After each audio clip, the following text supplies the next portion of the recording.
steel, a giant stands, a mech with heavy pants commands, each step a quake, a thunderous might, eyes aglow in the endless night. A taint beneath, dark and vast, power fierce, shadows cast, a mighty taint beneath its core, a warrior spirit, ancient lore. Welcome, Tainted, a lace-up tunic or medieval hoodie. Welcome, Tainted, let's talk about color, or should we? Welcome, Tainted, thinking outside the blocks. Welcome, Tainted, thanks for joining us, you rock.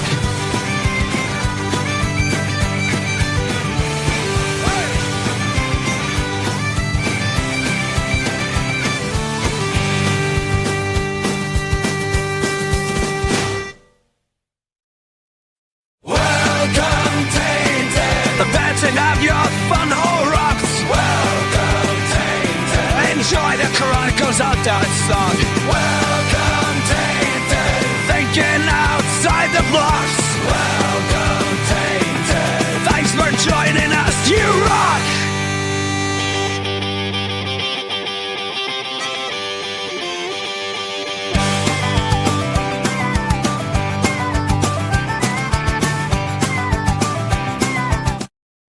Good evening, and thank you for joining us for Think Outside the Blocks, your official weekly Brickworld live stream, where we talk to you about thinking outside of the perceived rigidity of the Lego medium, but also thinking outside of your creative mental blocks. I, of course, am one of your hosts, Mark Larson, Chief Brick Officer of Brickworld, and this guy, the guy on my left, everybody's favorite host, Mr. Ben Hauger.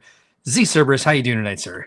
It's not true. I'm not everyone's favorite host. I'm definitely not Emily's favorite host. Oh, always wants to know where Mark is. But it looks today like we're in a lifestyle shot, Mark. We are in a lifestyle shot. That's I don't know how I feel about that. Yeah. Well, we still got the Brickworld logo down in the corner. Yeah, feels like we're living the lifestyle today. Yeah, I can feel it. Mm-hmm. I feel like I live in a world of accoutrement right now. Sorry, the ball fell over. Oh, it's okay. I forgive you. I heard it. I looked over and my mock almost fell over. That we'll be looking at later. Yeah, perfect. Fine. Yeah. Don't mind. Awesome. That's always good to have. That would be great to Larry that right before the show. Yeah. No, we'll try not to do that. Yeah. So I heard in the intro that we might enjoy the Chronicles of Darth Sock. Oh, we might. This guy, Al Goff, was unaware of where that came from until our live stream. We were doing a build live stream of the Outlaw Forest Den. Yeah. And we played some of our old classics while we were building it, including Star Wars villains that end in Ak. I would say you were building, I was DJing. Yeah, that's probably more accurate. But it was Al's first time hearing it, and he was brought to tears by one of the stupidest segments we've ever had on the show. It's so good. No, and by far the stupidest. Like that's like the gold star. Like what's the North Star, the gold pinnacle standard of stupidness. The gold standard. That's the word Yes. I was looking for. Thank you so much. Speaking of gold standard, let's bring in our panel. We've got V Mac Attack here. How you doing tonight, sir? Pretty good. Almost done with the mech. I was trying to mount it up for tonight and didn't get that far. So, almost done. Look at you. Yeah. Well, with the mech part, there's probably equal amount of the base to do. So, yeah, it's gonna have a lot to finish the Flexagon and the whatever environment you're going to put the mech in. But speaking of which, we do have in the description of this video now a link to join our Discord server, but also a link to our TOtB files, which have all of the instructions as Vince put together for us for the different size hexagons. And we're working on the Flexagon. I meant to make a copy of the Tainted Madlib collab sheet to go in there, but I can do that during the show. Also, VMAC, if you could send me the link to the new song. I realize I still have the version before we it should have just replaced it in the drive. Change the audio. Oh, okay, cool. So I can just click the same link. All right, so we'll get a new song out there tonight as well.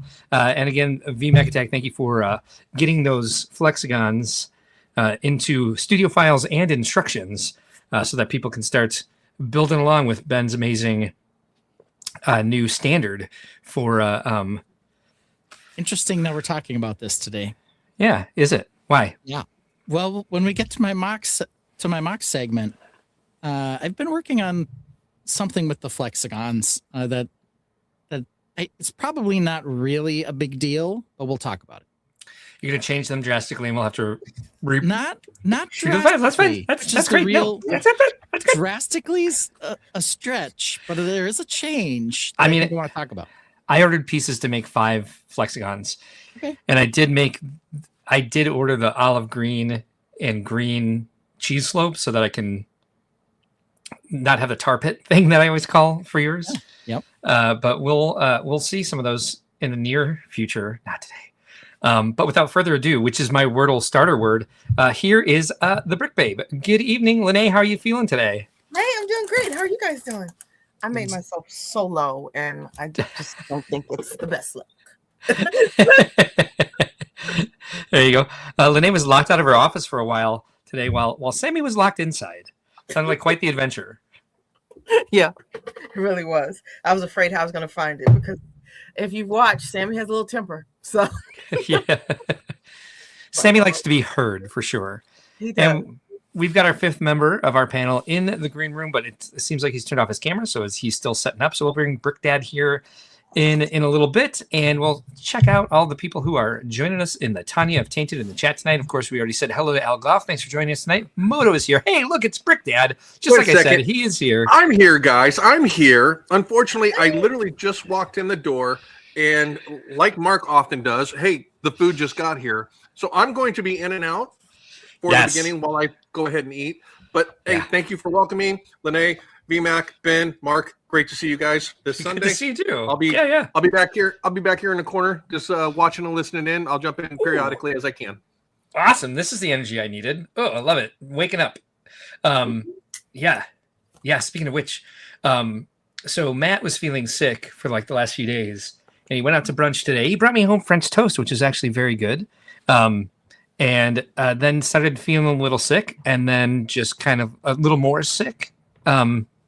And then just like dove off the deep end. So I'm waiting for that to hit me too, to be honest. But he was not able to take Orion to the park. So about 2 hours into my build time today, I was just like, I think he's still passed out, and I think I had to take Orion to the park.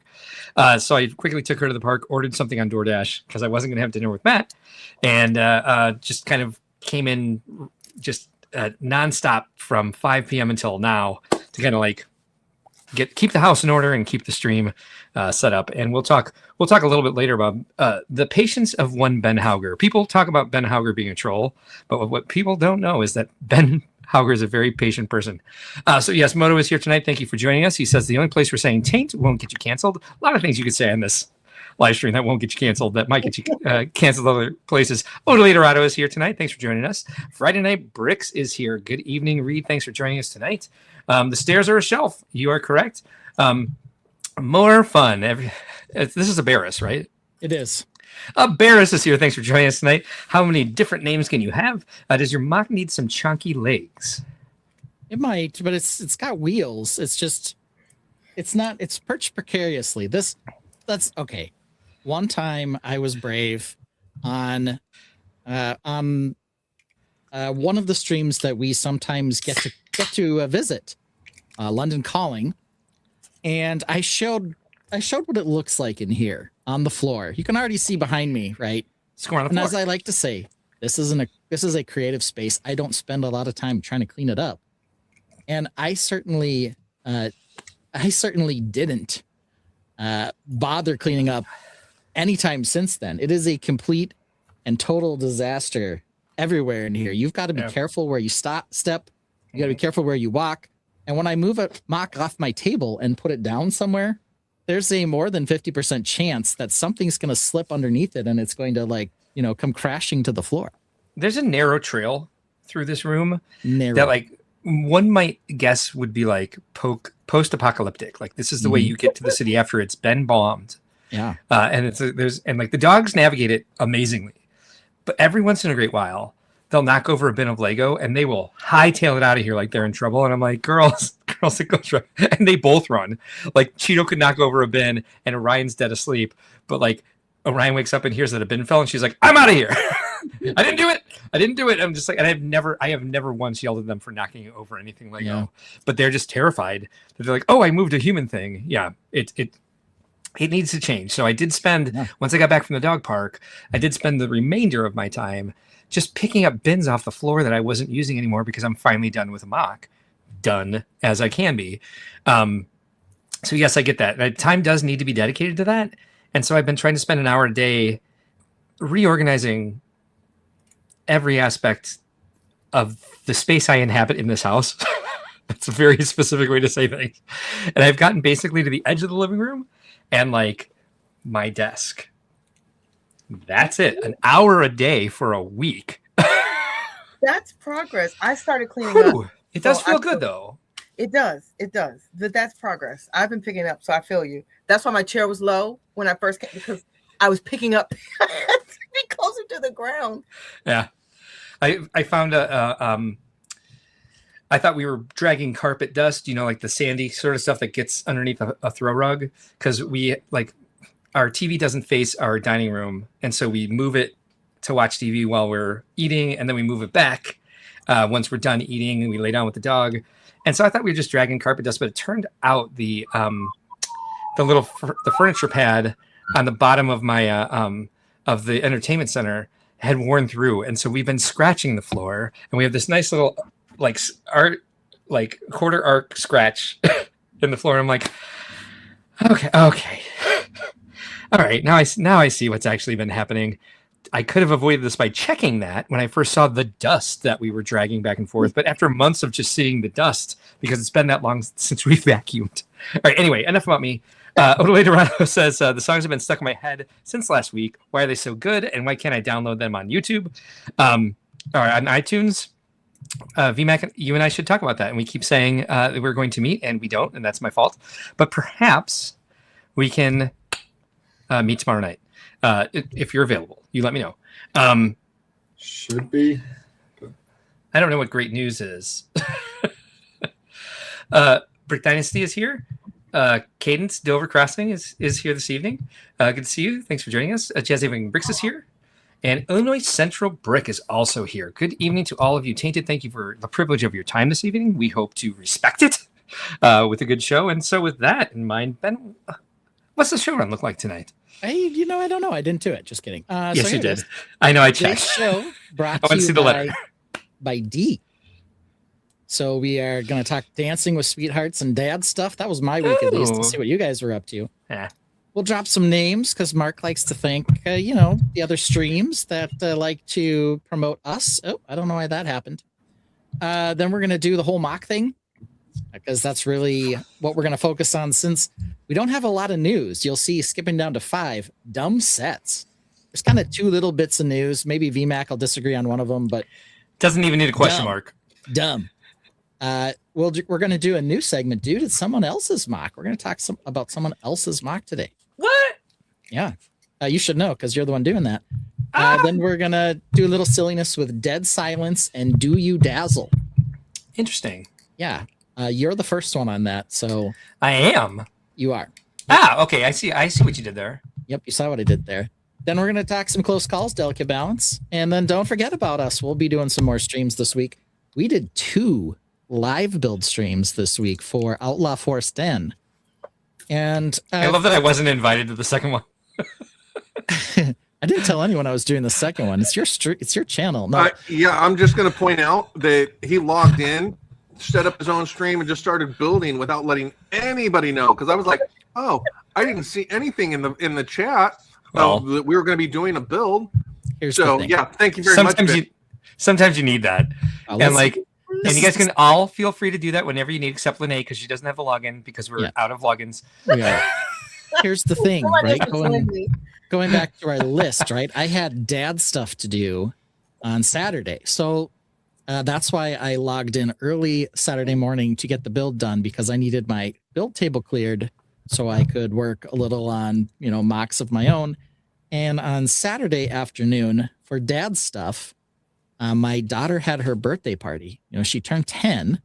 Z Spouse says he didn't let me know either. Yeah, she had to send me a text to ask me to play a song so she could come in and talk to me. She's very considerate like that. But we had my daughter's birthday party at a place called Leonardo's Basement, where essentially they just have a bunch of donated household junk. and they've got tools, and the kids can make crafts. It's essentially what you do is you cut up, bowling trophies and turn them into crafts. So I had to do that starting at 2:00. And, then we had to back in from there. There was the setup time. There was the drive over there time. There was the pick up the children time. There was the shower time. There was the, drive 15 minutes there time. So because of that, I had to get the build done in the morning. So I started, I think, at like 8:15-ish. And we went a couple hours and finished the Outlaw Forest Den. And then everyone afterwards was like, why didn't you send us a text? I'm like, because I just had to get it done, guys. That's just what happened. So, that's how it goes. And the other thing that I did in that I've got the Dancing with the Sweethearts in there. February is always busy. My daughter's a Valentine's baby. And then we have the Sweethearts dance. I sometimes incorrectly call it the daddy-daughter dance because that's what it mostly is. Though mothers can bring their sons or grandpas can bring their, grandsons or whatever. So it doesn't really need to be that particular relationship, but it's mostly dads and daughters. My daughter still loves going. She loves dancing. She definitely sweats a lot less than me when she dances. So we go there every year, do a few crafts, go out to dinner beforehand. I sent you guys a picture of her in her jumper. And we went and did the whole thing. So That's awesome. Yeah, that was my week. And that's why we had to, rush through the build stream. But so how about you guys? Odelay says Brick Dad to double down on the argument, then go back to eating dinner. This is the way. This is what we do here. That's how it operates, yes. Smoky Smoke warns you, I've banned for less ban. Get Coop. As Get a Coop this dad, year. I'm just going to step in and say that I totally respect Ben's choices. I just felt left out and a little put off by it. But, it is Wolfpack and Castle, so it's not like anything's important about it. Yeah, well, go ahead and ban me. See how your show goes next week. Right, exactly. I'm like, that's not something I would do. That's fine. Like, don't upset him, Smoky Smokes. We need him. That's fine. Someone else can do it. All right. So what do we got? What about you guys? Mark, what'd you do this week? Oh, a bunch of work. Okay. Bunch of work, bunch of dog stuff. And Sounds bills. fun. Wow. Yeah, that's why the thumbnail is Mark Mox. It's not anything incredibly new, but I felt good about what I did, and I had a lot of fun doing it, and I feel like I polished a turd, as it were. That's good. That's good. How about you, Vince? Pretty good as far as building. Like I said, I got the mech done.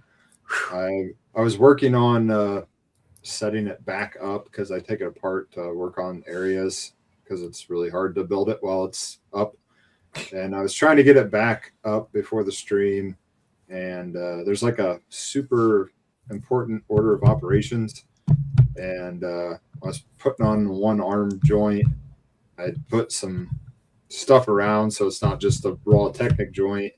And those really interfered with my fingers getting on there. And I had a little bit of a minor mishap, but then I decided, let's not rush this and do it later when I have time. So, yeah, but pretty good as far as building goes. So, All right. I had like a week. I had a similar problem with that this week where I was like trying to like finesse the bald cypress tree. And not only were things in like odd places and kind of like falling apart in one spot and then not able to like press everything into place in other spots because I was going behind and under things. I also couldn't see close either. So I had to like hold it out like this. I'm like, so my eyesight and the way I built this is all kind of working against me. Lene, how about you? How was your week? My week was great. It certainly was better than the other weeks I've had. So that was a pleasant change. Was able to do Mom and Mo, and we built the Snoopy and the puffer jacket. So that was cute. Wednesday was able to hang out. That was a great stream. We had so much fun. We did. I hung out. Got to hang out on Brickworld Crossing. So that was like that. Hung out. Was it? Yes. Well hung out, yeah. Yeah, well hung. But has Lene seen it? What have you? No. God. Apparently. Mark Apparently. Mark set me up with that whole thing right there. Like, I knew some knowledge. Isn't he in jail or has dementia? And yes, both. And you somehow knew that at the simple mention of his name, which I don't even think I was the one who mentioned his name. So that was fun. So Smoky Smokes is voting that we ban Brick Dad for his castle hate. Well, I thought it was really fun because we found a really good use for the Slumber Islands. Yeah, we did. No, yeah, see? Even though Ben claims we didn't do anything, I was like, Mark was like designing the entire time. Yeah, even though we weren't talking about anything I was doing, if you watch it on mute, it's a very good Slumber Island tutorial for crossing new horizons. Tron is here. Thanks for joining us tonight. Joseph is also here. Joseph was there on Wednesday with us. Joseph pulled that great quote. We asked Joseph to check the tape, and Joseph pulled that great quote on who had actually brought up this particular video actor.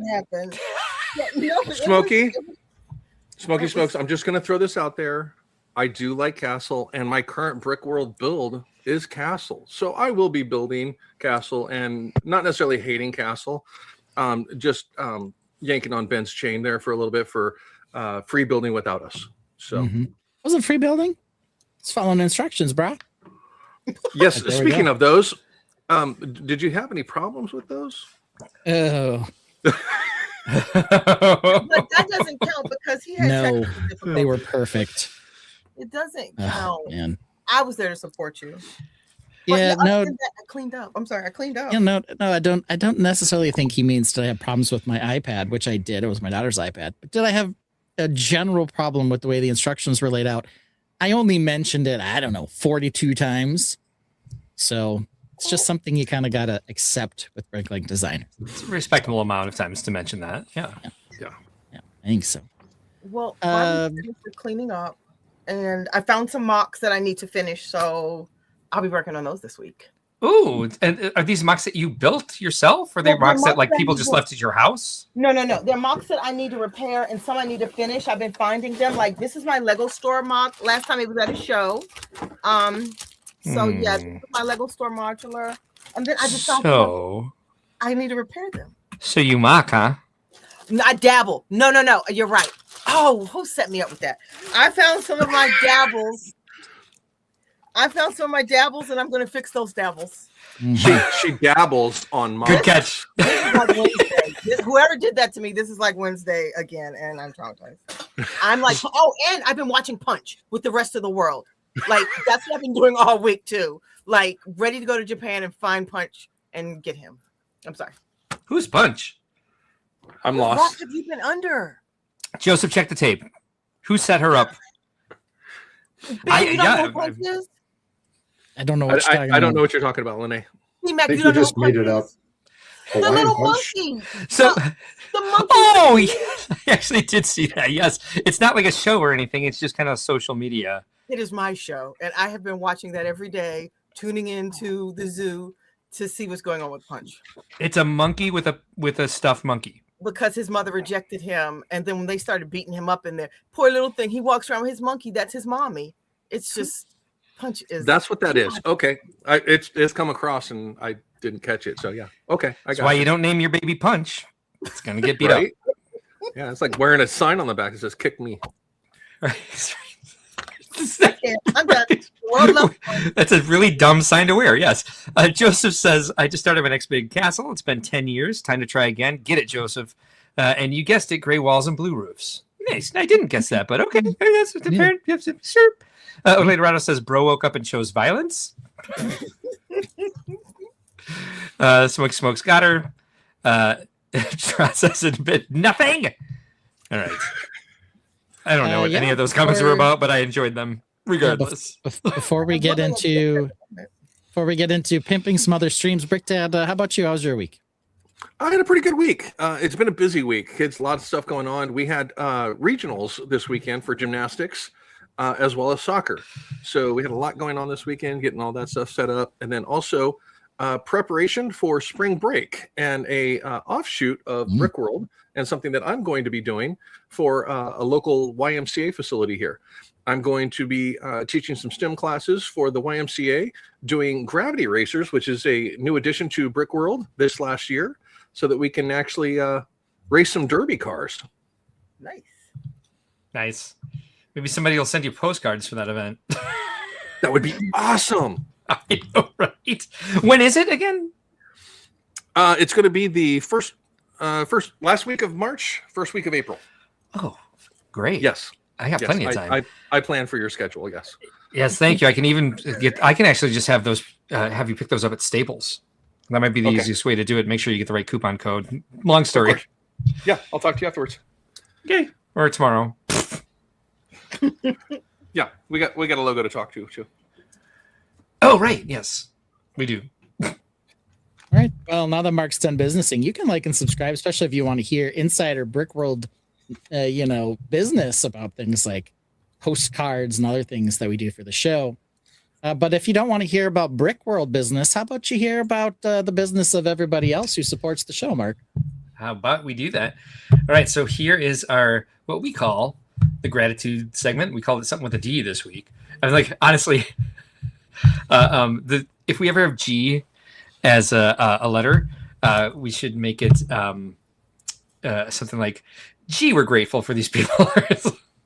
Dropping names is what we called it. So drop some names. All right, I sure will. Here we go. We're starting with, of course, ACOB, a couple of brickheads. They're on YouTube every Thursday evening at 8 p.m. Central.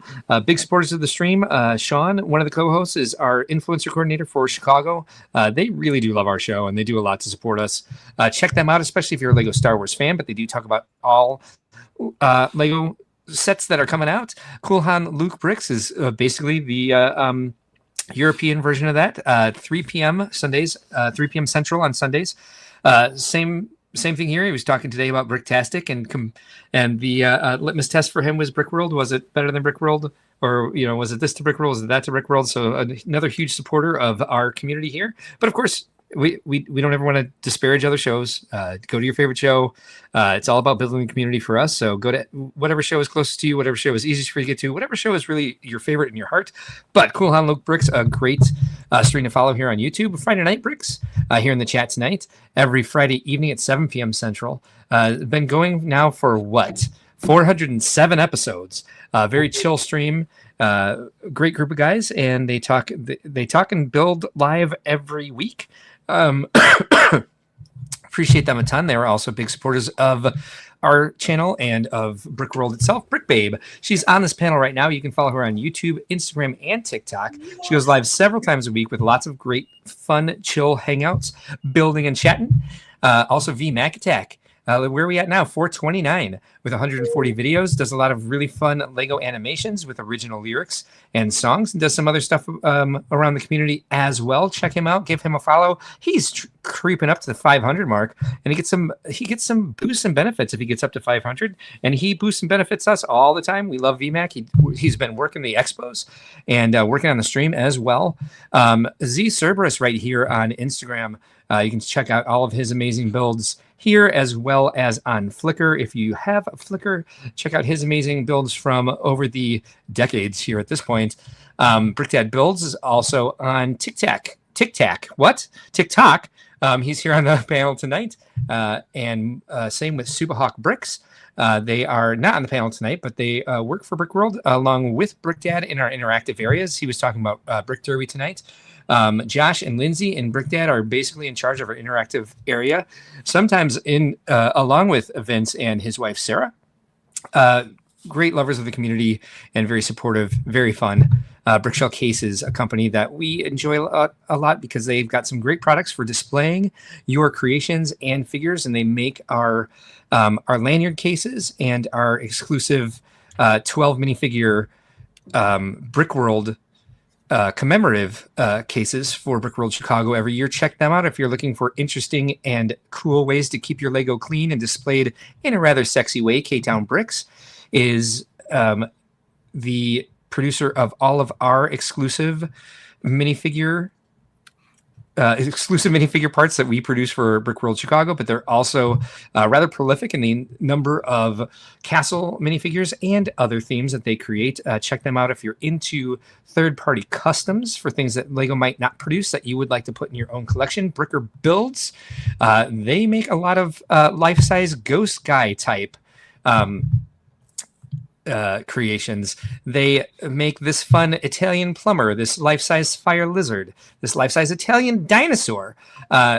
Also great supporters of Brickworld. They will be adding an item to every one of the goodie bags. If you're coming to Brickworld Chicago this year, it will be original, only available to people coming to Brickworld Chicago. And they've been supporting us for years. Check them out if you've got the time. They're also, I sat through a little class on how to gain more followers on Instagram with them this week. They really care about Brickworld. They want us to do better. So they were showing me some ways to get more followers on Instagram and other social media platforms. Our charity partners, of course, here with St. Jude Children's Hospital, Make-A-Wish, and Lurie Children's Hospital. Those are our main charity partners, but we also have Bricks of Hope and Little Bricks Charity and Creations for Charity. You can check out all of these three websites. We have many different ways of supporting kids in need to get Lego toys into their hands, and Creations for Charity has several ways to support them and their charity sponsors. You can donate a creation, you can buy a creation, or you can also donate directly to them through PayPal. So thank you to all those people, and thank you to my panel, of course, as well. All of you guys being here tonight, supporting this stream and supporting this dream of whatever this channel is supposed to be. And of course, thank you to this Tonya of Tainted that joins us every week as well. Gratitude, gratitude, gratitude. Awesome. That was a lot of stuff. It was a lot of stuff, and it keeps getting bigger. Yeah. Again, do you know our next topic? We're right at half an hour. That's where we usually start talking about MOCs. And that's what we're going to do today. So I've got a few things that we're going to take a look at, including we'll see if we can get VMAC revved up when I start talking triangles. So here we go. Who's this kicking it with a new mob? New mob. New mob. New mob. Yeah. Will we get a chunky mech? Will we get computer tech? An orange spaceship so sleek? Does he hate castle this week? Does the new mech have a wicked taste? Has the castle from last week been reshaped? Has he built 5 or 10? Welcome Z Cerberus Daddy Ben. Yeah!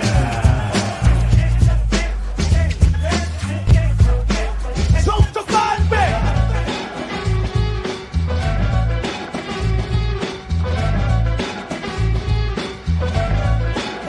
Computer tech. Okay, so we're going to bring up the Hexies. Here they are. We're going to give them the big treatment here. All right, so here's a hexagon. And why do we want to talk about hexagons again? Well, let me share my screen.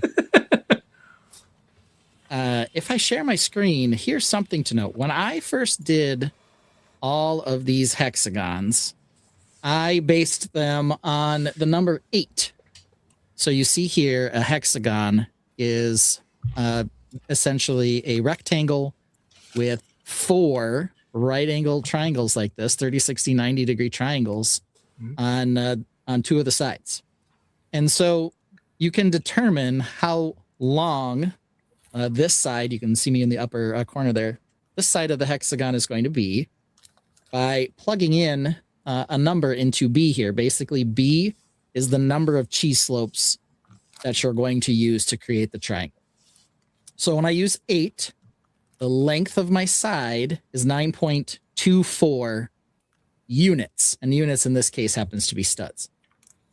When VMAC did his triangles, he did them based on 7. And you see here with 7, you get closer to C being a even number of units, 8 units. However, 9 produces a set of numbers that you might think aren't necessarily great when you see them, but they actually are really good. And that is because 10.4 is 10 studs plus 2 brackets. And the bracket is the thickness of the cheese slope on this side right here.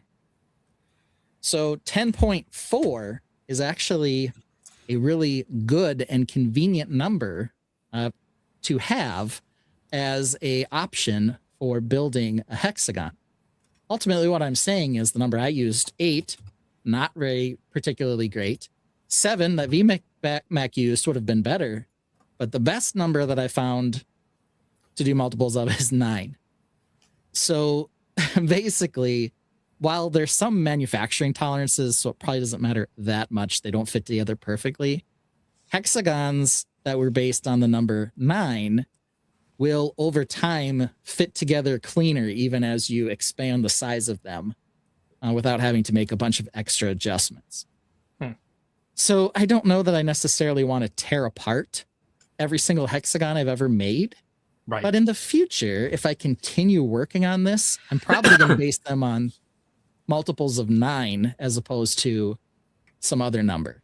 And this is not perfectly accurate. You know, you can see that b equals a times the square root of 3. It's actually not exactly 10.4 and not exactly 5.2, but it's very close on both of those. And so over, you know, as big a hexagon as I'm going to make, they'll probably still stay relatively close in scale without having to do weird adjustments or having stuff not fit together quite as well. Okay. So, yeah, that's a long story short there. That's what I think is a better hexagon size.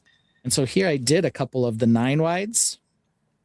Also required me to make an adjustment to one of my little triangles. Now they're 9 wide too. And you can see here how well they fit together. With a longer one, this one being the 18 variety instead of the 9 variety. They fit together very well. They're basically right on the money all the way down. So just something I noticed when I was working on this. So little change if you want to be a hexagon lover is to use a slightly different choice to get these things more combined in there. Did you guys ever have hexablocks as kids? I don't think so. I have them. You still have them? Well, I just bought a new set. It was a cat They set I saw. at Still Market. make hexablocks? If I'm not mistaken, yeah, the little like magnetic ones. No, that's not this. Okay, never mind. Hexablocks were like Lego, but they were hexagonal, and they had insane clutch power. Let me see if I can find some on. Oh. Yeah, I see what you're talking about. Yeah, we're talking about something different. Yeah, I'm talking about something that came out in the 70s, so it might have been before your time. Thinking like magnetiles or that kind of thing. Yeah, that's what I was thinking. But they're Which also are called hexablock puzzles. Yeah. So here you can see the one that's not multiples of 9, of course. Just a little bigger, but it happens to fit together just slightly better than the 8 wide. And it's not a ton, just a little tiny scooch different, but they line up just a little better than the 8 wides. Brick Dynasty has purchased 25 minifig parachutes for Brickworld Chicago. Brick Jedi has joined us. Thanks for being here tonight. Yeah, you probably can't see it super well here, but you can see here if I put the straight side, it's in the side without the cheese slopes on it, against one with the cheeses, they line up really well. They're basically perfect. This one here, if I line up a cheese and a straight, they are slightly off. Over here, you can see there's a little tiny bit of overhang, so they're not quite as perfect. So it's a minor thing, like I said. When you're doing them at a show or whatever, nobody cares. But they are ever so slightly better with the 9 by. And then, of course, as Mark said, instead of doing the tar pit black, you could pick another color to do your basin, maybe brown, maybe green, whatever, if you don't like having sort of the pre-manufactured base look around these things. So anyway, that's sexy hexies for today. Let's talk Blacktron. Awesome. Let's talk Blacktron. So here we go. Big This one is butter based cheeses? on a 10. Ooh. Based on a 10 hexie. And here is the rebuild of the Blacktron fighter. Nice. Nice, I know, right? So That's before, sleek. That's now looks a lot better, a little more. Doesn't look super Batman-y. It looks a little meaner than the old version with the tighter wings that looked a little too much like Classic Space. So we went kind of with this more alien-looking approach, and then we put it on a hexy. Oh, we got the first ooh of the evening from General Tron. Brick Jedi says it looks rad. Yeah, so I rather liked it. I think it turned out really, really nicely. I agree. I liked it Rad with is a good the, word for this. Yeah. Yeah, the dynamic pose on the hex base here. A little, little moony looking surface. It's not super crazy. That's no moon. Oh, that's no space station. That's a space castle. Yeah. Yep. Ben's ship is sitting on a death slice. Yeah, it is. It's a death hexagon. Yep. Yeah, don't really set it up on its edge though, like the death slice. There we go. So a few little changes on that. Looks good. And then last week, I didn't make any changes to this really, but I don't know that we could get a good picture of it. Since we were in the hotel, even though I brought it with me, here's where I still am with the rover.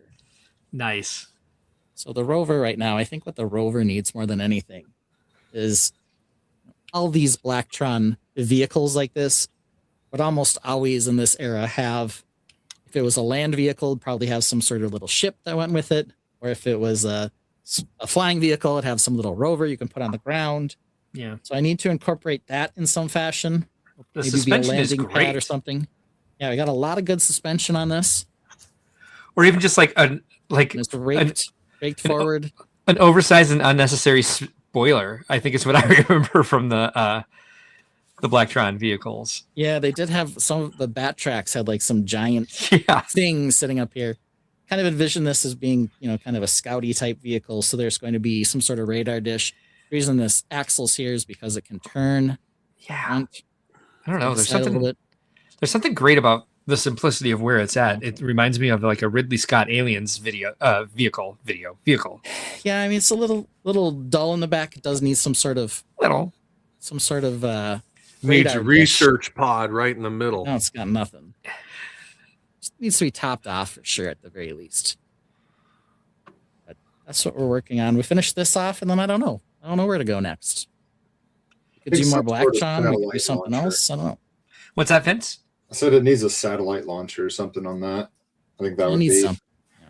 that like tips out the back and it's a rocket, and that would be very period correct. A pulsar cannon. Yeah, or some sort of like drone landing base so that you can scout more. Yeah. It's probably There you go, look like- more weapony and have some hoses or whatever. A Yeah. Blacktron research drone or observation drone. The death drone. Yeah, I don't know what we'd call it, but something. So The kill drones, multiples. It's a kill drone launcher. that's where we are. So this is the thing I wanted to work on the most, and instead I just ended up working on hexagons in this little ship all week. JVB suggests a droid orbiter. All right. Okay. Yeah, maybe a droid. Why not? We'll see. That's what we've got going on.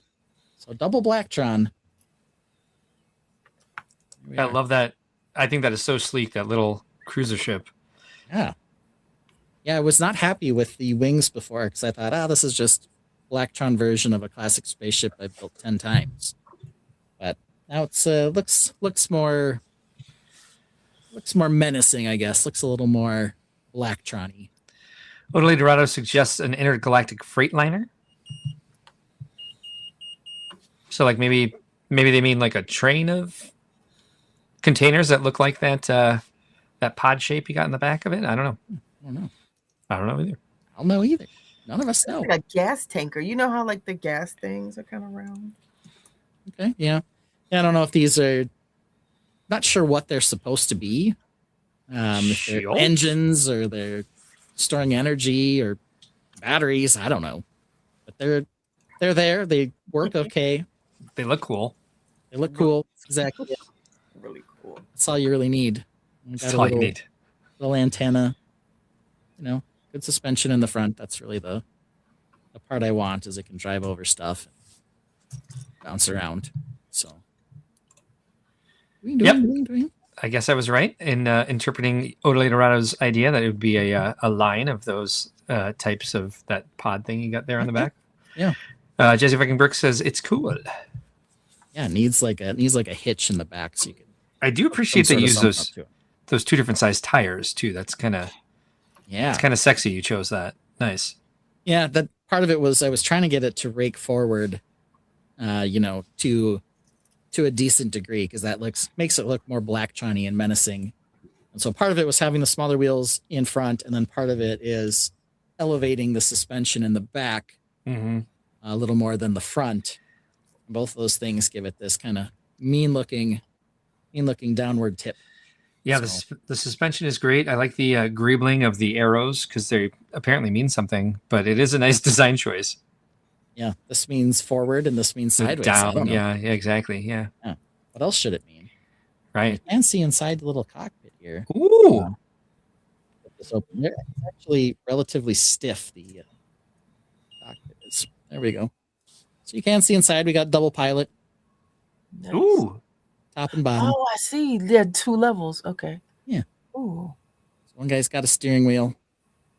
Oh, that's The great. other guy's got, some sort of control. I don't know what he's controlling, but he's got something. Is that cockpit in front? What piece is that? Is that like a newer piece, or is that like one of those rare pieces Yeah, I that think only came it was- in like? Okay. No, I think it was from a Batman set. When the Batman movie Okay. came out, they did a bunch of yellow cockpits, and I think that was one of them.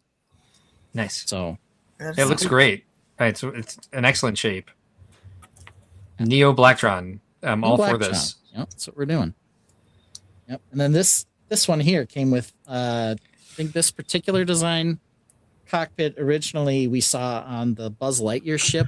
It was not in yellow though. This yellow one came in the updated gift with purchase Blacktron, the Blacktron Cruiser. I really like this cockpit.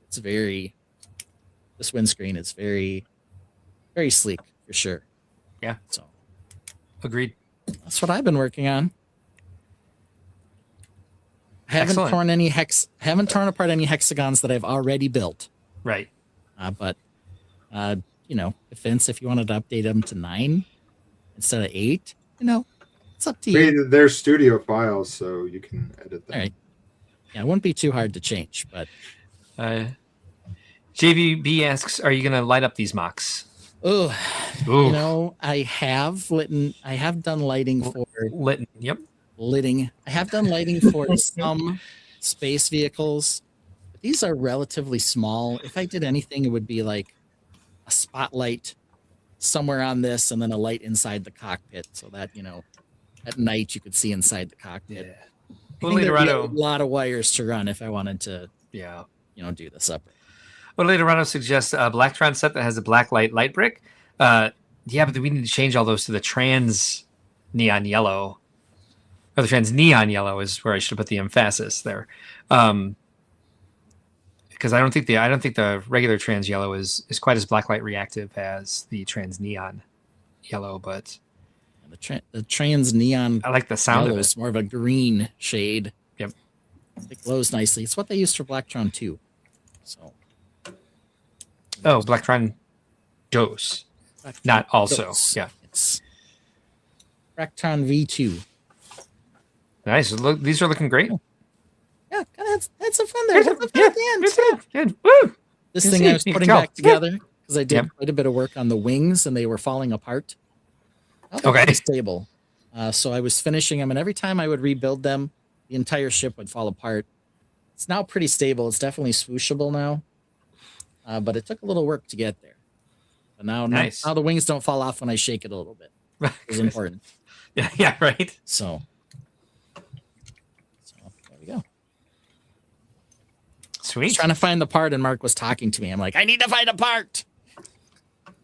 It's like, how are you? I'm like, don't talk to me. And I said, well, you said, I see Vince is here. And I was like, I was really lost. Yeah, actually, this is what happened, everybody. He said to me, how are you, Ben? And I kind of blew him off a little bit because I was trying to find the part. And I said, I'm great. And he said, that doesn't sound convincing. So I said, no, Vince is already here. That's what happened. Oh, that's kind of a stretch.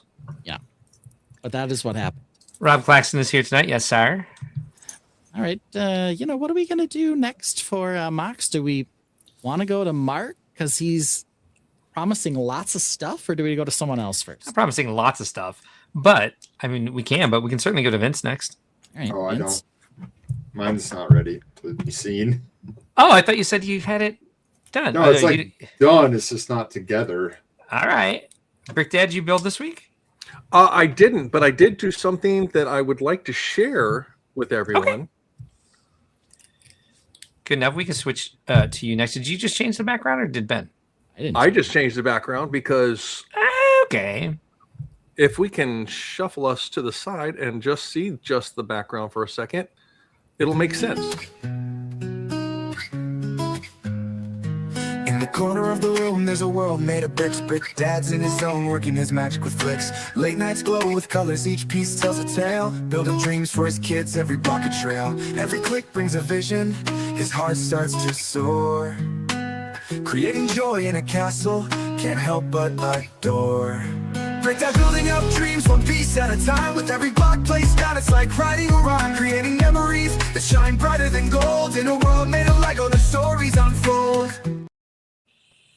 Yeah, I think Brick Dad's doing something to us. I think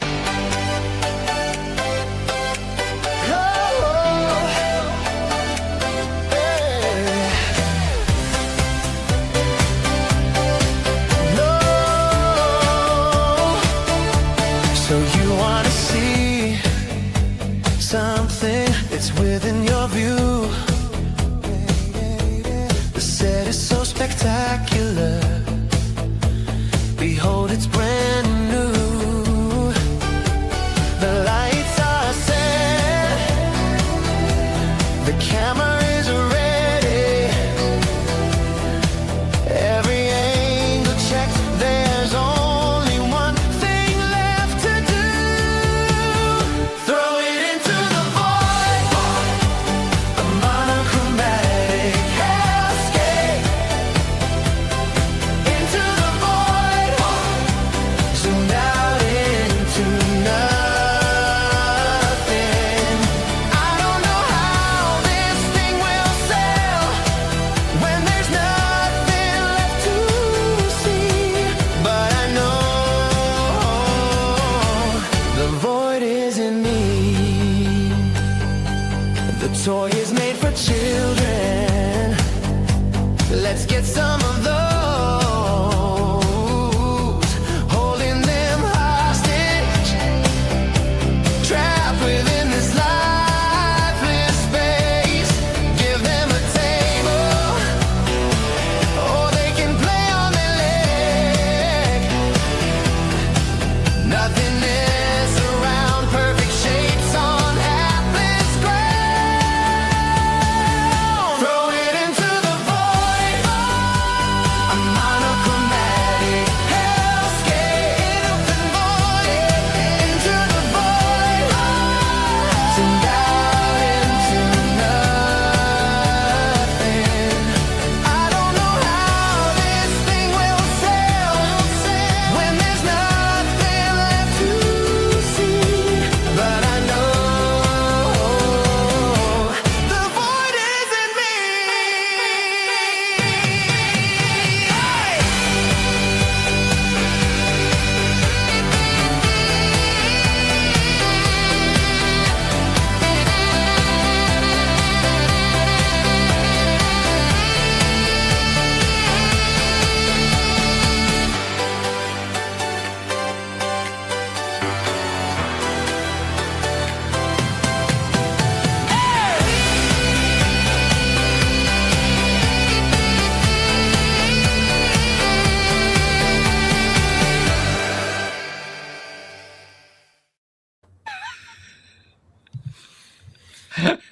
Yeah, so I added the Brickworld void to make sure that we have our own space to do what we Yeah. need to do in the void. that's a monochromatic hellscape if I've ever seen one. It's even worse without the logo. Oh no, Ben's been sucked into the void. Oh, we lost him. All right, nice. So, yeah, we got quite a few of these. Other than that, what I've actually been working on is I'm doing an update to my Brickworld mock that's going to be coming. And if anybody recognizes what type of item this is, this will be joining it. Doing. And I wonder if it's that. This is a micro speaker that will be going in. So there will also be cool. music coming out boy. of my mock. Not just motion and lights, but I will have music in it as well. Make sure that's a long loop, just in case you leave it running and the people next to you are like, if I hear the song one more time. Yes. Yeah, it'll be a 15-second clip that'll just run over and over and over and over. So I got stuck next to a display once that it was a Lego movie display, so it played Everything Is Awesome on a loop. Oh, that is absolutely amazing. I love that idea. Nonstop. There's also a year where they did for Brickworld Chicago, instead of just World of Lights, they were like, hey, let's do lights and sound this year. And somebody did an entire a city scene with like lights, and then all of the characters had voices, but it just played on a loop. And it was during a time where they had there's a Lego store event every Friday evening before the day before public days. And my I had shipped my stuff from California to Chicago for the first time I'd ever shipped anything or tried to like fit it in a suitcase or whatever. And what I did is I put my MOCs in a cardboard box and poured a bunch of packing popcorn. Peanuts. Yeah. Yeah, that didn't work.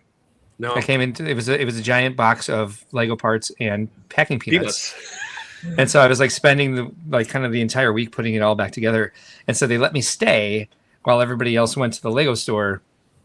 And that loop stayed on the entire time. I thought I was going to go insane. It was a hellscape of a different sort. Oda Dorado says, do they make scent emitting bricks? I was a 40 card mock.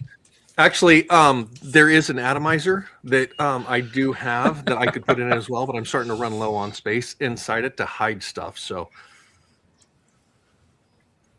very nice. One of those movies, like the 4D experience. Yeah, working on it. That's Brick Dad 4D experience. We'll get it going. Awesome. So yeah, I was just playing on this a little bit while I was working on some technical stuff to go with my mocks. Not a productive build weekend, but like Mark, doing the admin stuff of getting things in order for shows and events. So yeah, it's a lot of work. It is. It could take up a lot of time. Cool. Well, that's exciting. I appreciate that we have our own lifestyle shots to live in on this stream. Always being enhanced. So yeah, great work. Real quick, just so everybody can see those in the Tainted. This is our void one here. And then also we have... That's our void? I know how to do this. There we go. We also have our lifestyle shot lottery here of what all is in here. So, and just to make sure that we cover all the bases, we also have this one here, which is the unfinished. How many chairs?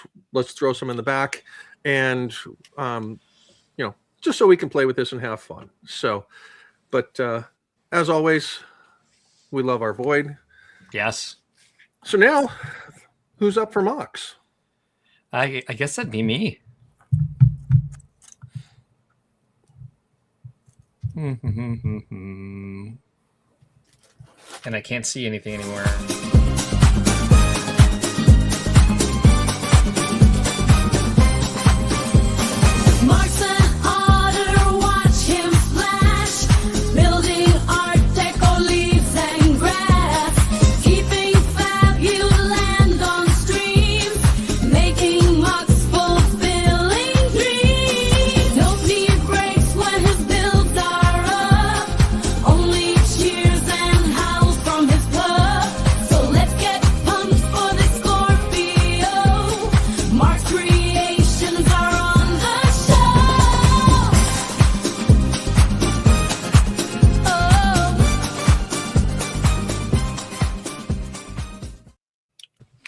Okay. So anyone who was curious where I went, I burped, and it was very acid refluxy. So I had to go get myself some water. Ooh. Okay. So I'm drinking my water. I'll be okay. But if my voice starts going hoarse, someone else will get to do more talking today. At least it wasn't a shart. Thank goodness. Yes. But I was on my way home, and Mara requested Chipotle, her favorite. Oh boy. So it's some of the hot tomatillo salsa. Yeah. So it's a little extra burny, I guess. Ouch. Prilosec. I did. I just took some Pepsid AC and got my water, so I'll be fine. It's just gonna take a minute. So anyway, Good. what you Glad got to here, hear it. Mark? Hey, look, it's Clive's hideout in like the most complete form it's ever been.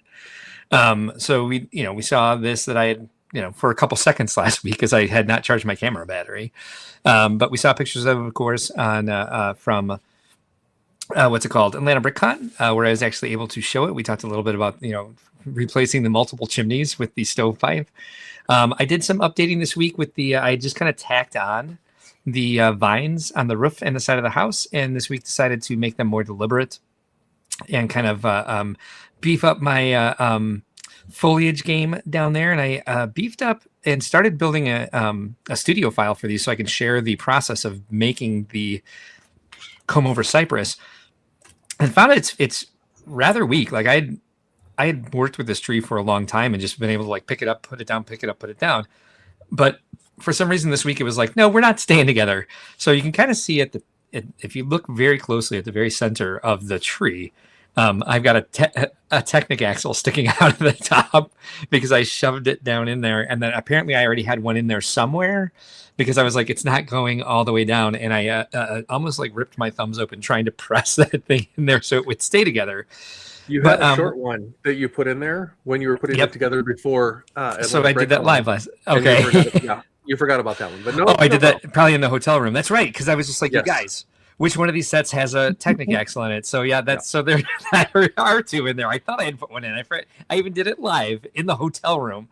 So one of the things that we talked about, I had made the decision to add the white flowers to this, which I think makes it pretty cool.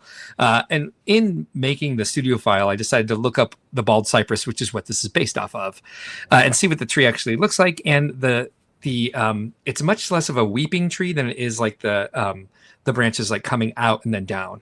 And they have a lot of like drippy moss hanging off them to make them look swampy. So I added a lot of those Paraka spines falling down from the branches. And let's take a look. I'll go do some slight rotations there to show you the different sides of it and how I ended up putting the vine on, because Ben's going to ask, where's the vine coming from? And it does root into the ground. So I have a new headset coming that is Bluetooth, so I'll never be on the road and be like, I can't find my dongle, you guys, because now it's going to be Bluetooth. But that doesn't come until Friday, because it said I had an hour and 47 minutes to order because there was only one left in stock, but somebody beat me to it somehow, and so now I have to wait a week. But here we go. Let me go rotate this, and I'll be. You won't be able to hear me, but I'll be able to hear you. And he's not even peeing this time. Exactly. There it is. We can still hear you loosely. We don't know he's not peeing. Yeah, that's true. That's true. Though I think Mark sort of revealed, we're not sure he's got BPH, which happened to be my initials, my actual initials. It might just be that he drinks too much whiskey on the show. So Yes. There's usually at least one or two cups on his desk. So that's very possible. That might cause several issues on the stream. Oh, and look here. I All got the a great token. Come on. No. No focus. very nice. I know. I'm working on it. Mm-hmm. Oh. And I can't figure out where to. It's Oh a my frog. It is a frog. So who do you think gave this to me at Atlanta BrickCon? Simon Liu. Simon Liu. Yes. All right. Hold on. Nice. There. Maybe. Yeah. Almost. There we Hey, go. whoa, whoa. All right. There it is. Hey. And with light too. Yeah. Isn't that cute? Yay. Yeah. Very Very nice. And that was the only token I got the entire weekend. That's a cute frog. But yeah, I was very happy to get it. And it's Simon's such a clever builder, isn't he? Look at that. Yeah. Little frog mech with a little frog face in there, showing that the frog is real frog is the pilot. Cute, cute, cute. And back to this. All right, so yeah. Look over there. There's a stovepipe and some realistic vines growing up from the ground, up the side of the building and over the roof. What do you think? Okay. There you go. Looks good. Yeah. All right. Right. Yeah. That's the thing. That's good. Okay. Good job. Obviously, you need more foliage overall, but yeah, I like it. I want to build a couple more trees, just kind of like fill out the swamp area. Thoughts on the stovepipe? I like the stovepipe. It's very. I like it. Yeah. I like how you framed it in with that vine. Like it's aesthetically pleasing. That was part of the problem. Is I had it in front of the stovepipe last week, and it was kind of like, what's the point of like finally coming up with a solution for however the exhaust comes out of this house from the stove or whatever is in there, and then hide it with all the foliage. So yeah, I can do one more rotation here. Look at from the other end. Yeah. Are we gonna get to see the butt while you rotate it? No. Okay. Oh, On the other way. I thought you meant mine from our experience with Atlanta BrickCon. I was like, no, I'm gonna try to hide my butt from the camera from now on. Nope, I meant the mock spot, not the mark spot. Yeah, check out the butt on this thing.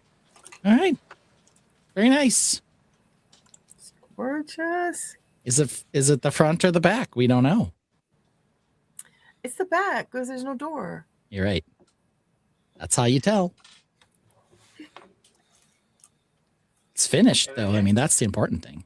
It's gorgeous. That's the miracle of miracles. And this one doesn't necessarily touch the ground, this vine, but, you know, it grew. Somebody dropped a seed, a bird dropped a seed to this vine on the deck. It's growing out of the wood, okay? Okay. It could be a pot on the deck. I've seen that. Ooh. I can definitely make that happen. Yeah, a pot. Like mine. I'm having trouble with the gables on this side actually meeting up because I can't connect them the way I can on the other side because the angle's too acute for the clip and the plate with bar. And then you can see the check out the butt on that comb over cypress. There's no foliage in back. So I do want to make a couple more of those to kind of flesh out, like I said, make it look more swampy. And I should probably even make them a bit taller so it looks like a very like sort of enclosed sort of swamp area. Yeah, what's up, Chris? I'm going to say this and you're not going to like it. I love it. But this piece right here, the hated tongue, could be very useful on that cypress. Oh, you're right, actually. I don't love that. I don't love the sound of it, but I think that might look better than those Paraka spines. So just throwing that out there that and they are available in bright green and lime. So a couple limes possibly to offset some of those lines. Yeah, I'll have to see if I've got any because I do believe I have some sets with those in it. What did I get? Oh no, I think I just got that silly garden gnome thing. And so I have them in yellow and orange. So bright green the lime is in two sets right now. Thank you. And that's in your Mediterranean Friends set that just came out. Oh, yeah. I love that set. I should get that. And then also the Friends House with the skate ramp. Brickhead Brad agrees with you. Oh, it has and the Friends House with the skate ramp also comes with an axolotl and a salamander. Yeah, and it actually has 9 of those tongue pieces in it. So more than enough out of one set to be able to I should definitely get those. Tron says best change is made. Brickhead Brad says loves the twisty pipes. Stovepipe is perfect on that. Hey, Brian Bonahum is here this evening. It's a Simon Frog ribbit, he calls it. Yep. Droopy Moss is nice as Brickhead Brad. It's a hard thing to pull off with Lego. Yeah, but I think you're right, Brickdad, that the those slimy tongue pieces might actually be better. As much as I hate that piece. And then the other thing I did this week, and a lot more of this would have been done had I not gone to the dog park today at 5. But I have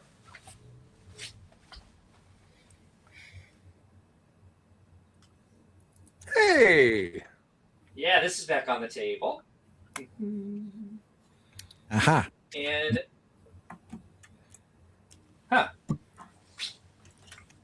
it's weird. My headset just died. Hold on. Now it's connected. That was weird. You guys still hear me? Yes. Yeah, we're good. All right, but yay, good. Hurry, let me hit the focus thing. The focus thing. There it is. Yes. There you go. Yep. And so, like, I ordered pieces to finish out the rest of these walls, but the reason I put this back on my table first is because of all the chimneys I made for for Victor's hideout. I thought it would fit this particular build the best. And does it? Here we're gonna find out. I don't know. Yeah. Okay, all right. Anyways, I mean, We'll see. All right. It's not all the way into the wall yet. I do need to like actually build it into the side. It's the right level of blocky for it. Yeah. Oh yeah. Yeah. And initially that was going to be like this was going to be a blacksmith shop, and that was going to be like the forge on the outside of the building. But since we like that creation I have there off to the left as a better chimney for a forge, and I have the forge already started, that'll be a completely different mock altogether. I had to come up with a different chimney for this, and like, hey, I got one laying around. I also bought pieces to fix that roof that Ben thinks looks too much like a tin roof, and he's not wrong. But he pointed out that And roof doesn't look too much like a Mediterranean roof as it does like a pole barn. looks corrugated. Yeah. Yeah, it looks more like corrugated metal in that shade than I guess terracotta or whatever. So Yeah. And we will find. Oh, come on, it's stuck on that. We'll find some way to make that work here. Am I looking at it? Yes. Okay.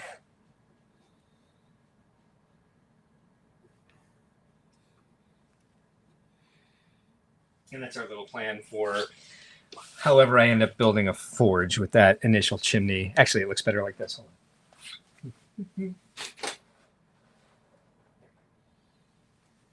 There you go. Yeah.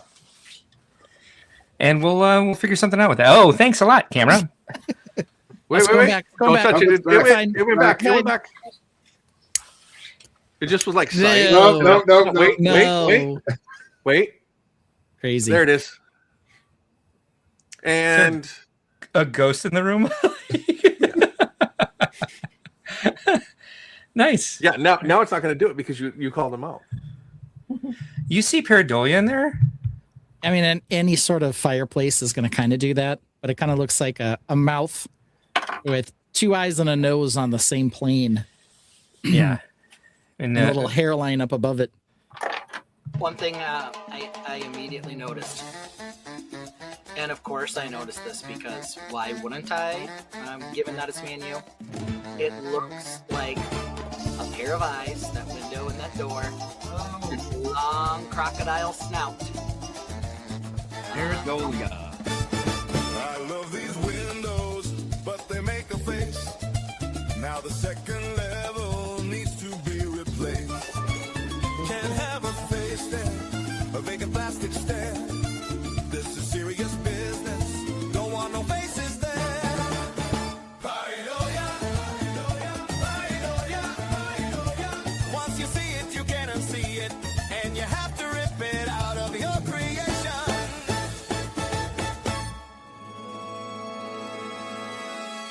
Pareidolia, pareidolia, seeing faces in inanimate objects. Pareidolia, pareidolia, making me rebuild my Lego project. Pareidolia, pareidolia, I hate your stupid face. Pareidolia, pareidolia, I never even wanted you there in the first place.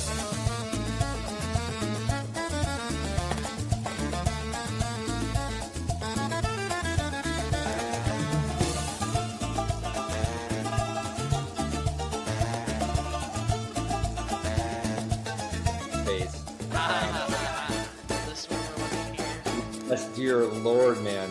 That is Pareidolia, pareidolia, seeing faces in inanimate objects. Pareidolia, pareidolia, making me rebuild my Lego project. Pareidolia, pareidolia, pareidolia,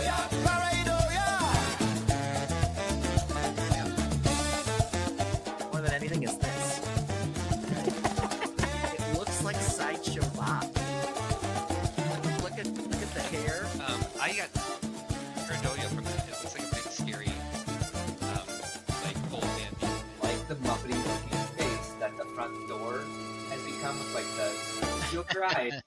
It's got like a real big, almost like ogre, like coming out of a. I don't know. Here, I will say that the chest has pareidolia.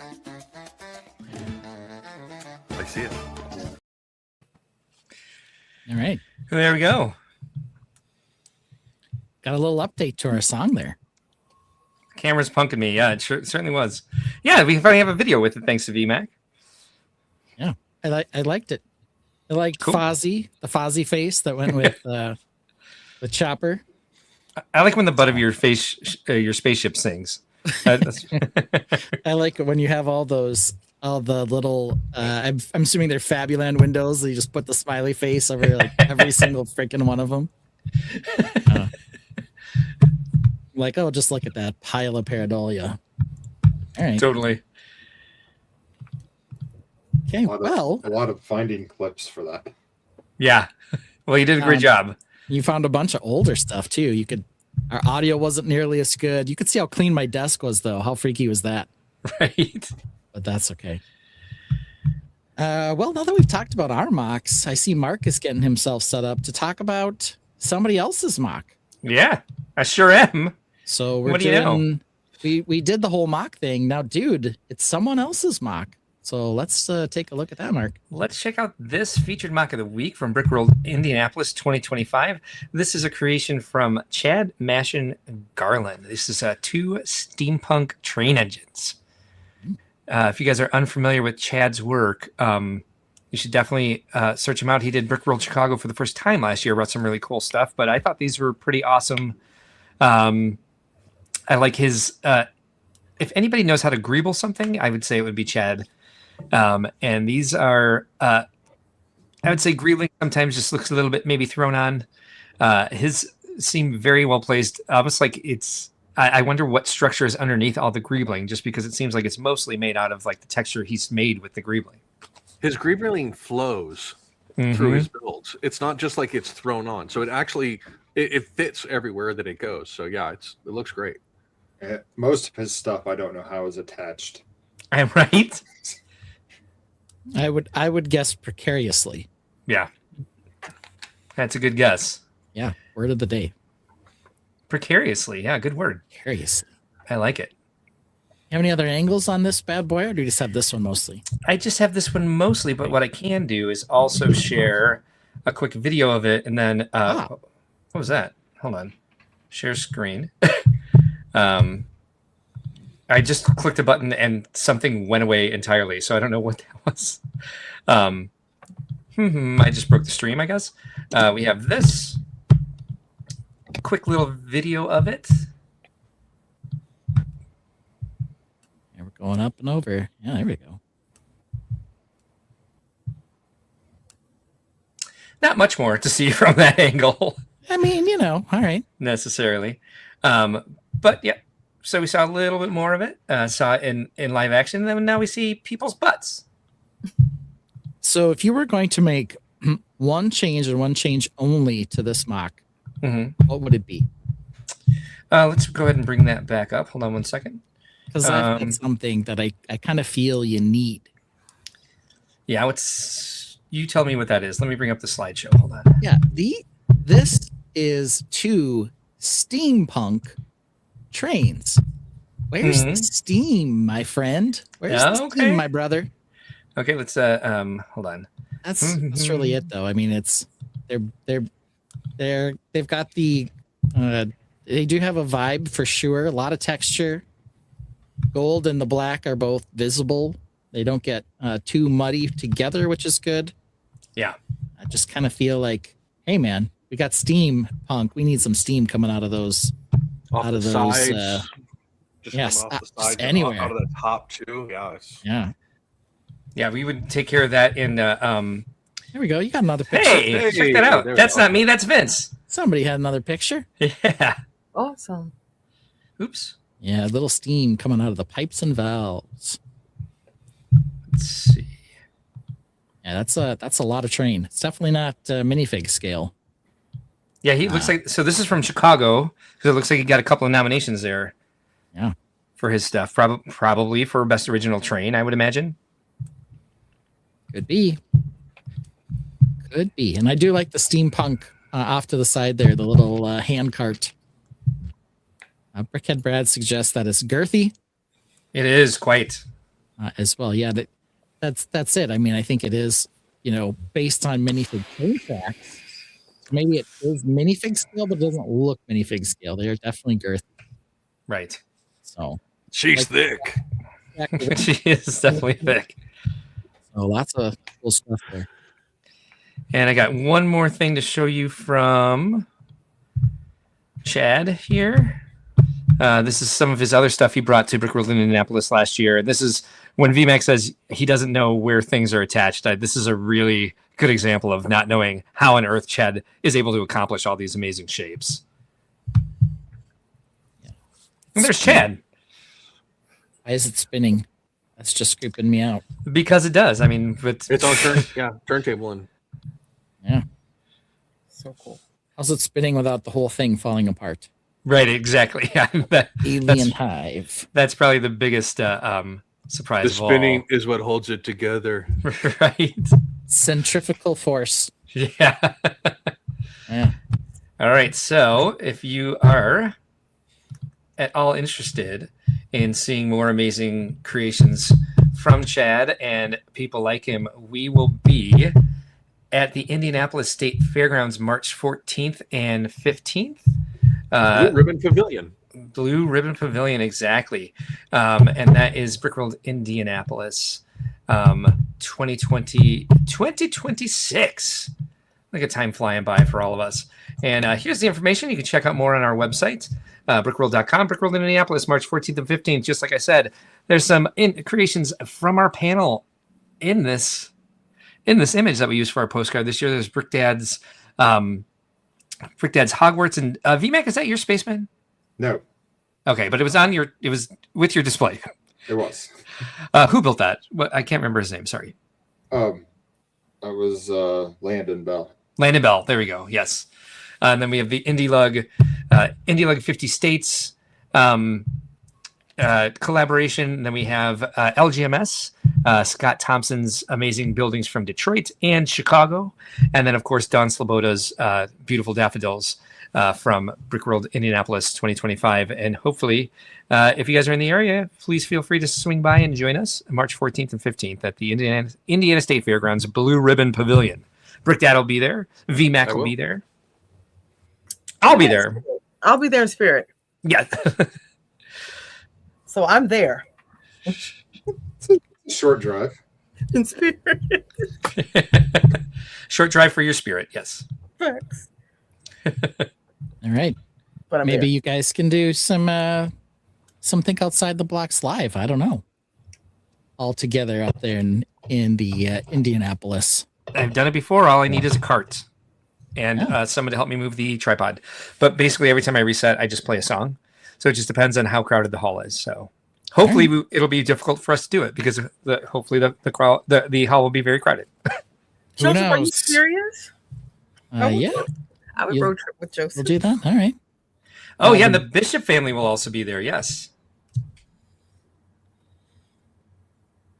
I'm no longer touching it. Stop it. Don Sloboda will be there as well.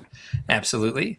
Dorado says, in another universe, I'll be there. Sweet. That's all that counts. Wrong side of Lake Michigan for me, but Yeah. Come out of one of you know. Chad's builds. sure. Why not? Sounds fun. Yeah. Could be an alien portal. Portal to nowhere. All right. Could be. So we took a look at another cool. Oh, Al Goff will be there as well. That's Oh, right. sure. Elgoff will be there. Yes. Another build that you can see at places like Brickworld. Alphonse where do you- Superson. Alphonse Superson will also be there. So will Brian Bonham. Alphonse. Yeah. Yeah. But if you want parts to build box, And Superhawk. one source for them are to get them from sets, including a couple of dumb sets that we have this week, because there wasn't a ton of news. Do we want to start with the dumb set that you probably can't get, or the dumb set that you can get, but why would you? Let's start with this.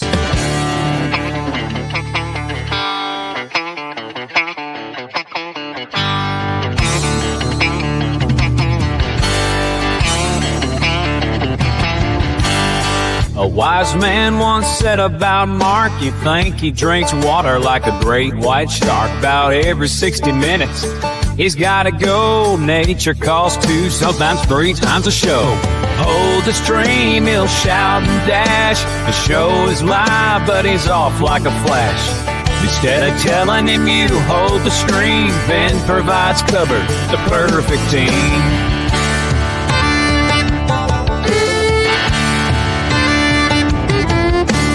Yeah. But let's get into some of the news. Do you need the bathroom break before we go? Yeah, I'm gonna go ahead and take the bathroom break now, and then 40 minutes later, I have to take another bathroom break. Like, just like, hey, I made it 2 hours. Now it's like, well, now you're making up for lost time. So I'm gonna go. Nope, here's the right one, and I'm gonna use the bathroom. Of course you are. You're gonna go. Why don't you start with those? Because unfortunately, I have to use the bathroom again already. Cool, go do it. What's it called? What's BPH? BPH. Ben plays a tune 2 minutes long while the Tainted sing along. Keeps the show rolling smooth, no rush. Mark mutes his mic so you can't hear the flush. Mark is muted, so let me unmute him. The reason I mute myself before I go is because I like to keep listening to what's going on, but I don't want everyone to hear me pee. Yeah, I managed. It's been 60 minutes since I last went, so I'll mute it and I'll be listening. Fair enough. Yeah, I'll be listening to me. Hey, Mark's gotta go. No interrupting. The stream's flow. He'll be quick, won't take too long. He'll be done by the end of this song. Hey, Mark's gotta go. Mark's gotta go. Hey, Mark's gotta go.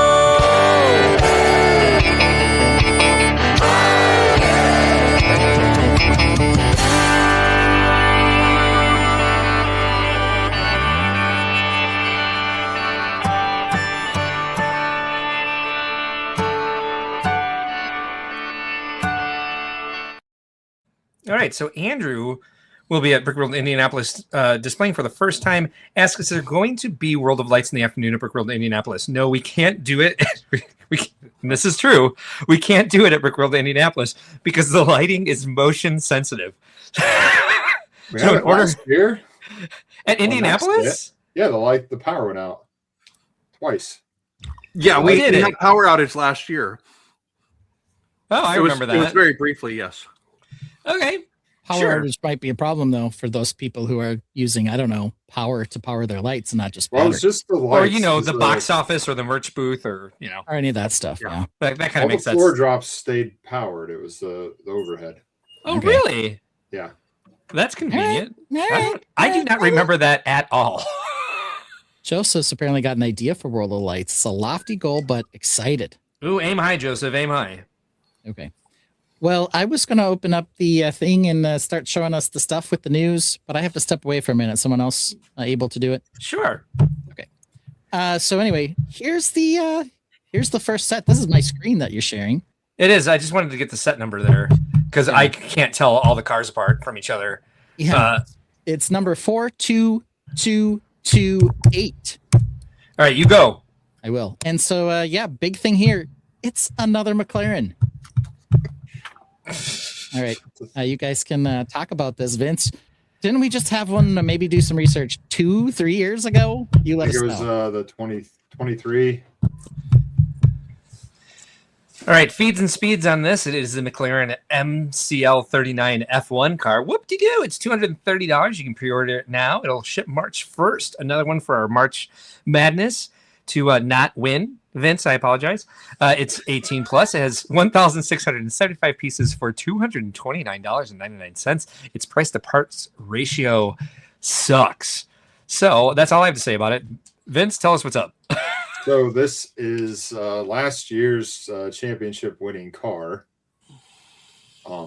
Doesn't really look a ton different from the one that was in 23 because it was the same rule regulations. So it's the same shape. And weirdly enough, this year is a new rule set. So all the cars look way different. So I'm not sure why they went this route on this one, or if they were going to do it, it needed to come out in December. Okay. Right after the championship, but to have it release in March 1st, right when the new season starts, with cars that don't look like this is odd. Oh, dude, like the way that they released Animal Crossing makes zero sense compared to like when they actually like did the 3.0 update and the Switch 2 edition. They did the Animal Crossing sets in like a complete nothing time for like any updates for the game itself. So yeah, who knows how they have to make these decisions. And this one, as you've described it, is odd. Google, one of this guy's sponsors. Yeah, Google, and then MasterCard. MasterCard is the title sponsor, so like it's McLaren MasterCard F1 team or something like that. Interesting that this wasn't this a poly bag. Is that the question? This is a Technic card. It's like the size of your computer monitor. No, I know that. I'm saying wasn't They didn't have a poly bag McLaren. Oh, okay. Yeah, it was like this because I just like I've been cleaning up, so I just like saw this bill. But it was a poly, or there was a poly bag like this. Yeah. Now, if they're going to do a second McLaren for Silverstone, which is the British Grand Prix, they have a special edition. It's chrome, like Google Chrome. So it says chrome on the airbox, and everywhere that's black is chrome. It does say chrome that here. Would be cool. It does say chrome here, which I was about to say actual color chrome. Gotcha. Black is chrome, and that looks awesome. So I would be down for that if they made that. But this just looks exactly like the one they just made. So. All right. So quick update from Joseph. His phone was about to die, and the power just turned back on. Shout out to the folks repairing the telephone lines out in the dark and cold. Yeah, it's pretty nasty over there, isn't it? Lene, you getting hit with snow right now? Oh my gosh, yeah. Mo and I went to the make and take today. Nor'easter. Snow doesn't stop us from going to the Lego store, and as we were going, I mean the snowflakes were really, really big. So yeah, everything's covered in snow again, but this is not like the snow we had before. It's not sleet and ice. At least it's just big, heavy, wet snow and not ice. But yeah, Baltimore, where Brick Hive is supposed to get 18 inches. That's the Philly side of Maryland. I'm on the DC side of Maryland, and we're only supposed to get like 6 inches. So is that all? Yeah, this last week I've been watching that and sending updates to Lene saying, hey, keep an eye out and stay safe and stuff like that. So Oaktown Bricks is here tonight. Thanks for joining us. Says Lene is right. I own the McLaren Polybag. Original Briggs says they can't do the new cars until the fall because of the new rules. The teams are changing their cars on a daily basis. Jesse's Brick Galaxy is here. Thanks for joining us tonight. What do you say about this, VMAC? You agree?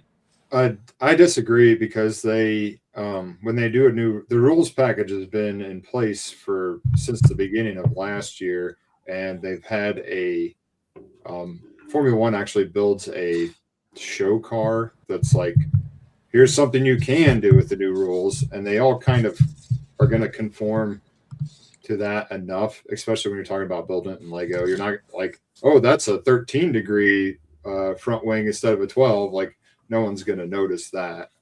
So now, I have a question for you, and didn't they just recently change the rules on the amount of color and paint that needs to be on it to cover the carbon fiber and stuff? Yeah, so I don't know what the percentage is, but there's more color in the cars now. Before, pretty much everything below the midpoint was just bare carbon fiber, which they did for weight reasons. But this year the cars have shrunk, so the getting to weight should be easier. So they said, nope, make them look prettier, more color. Okay.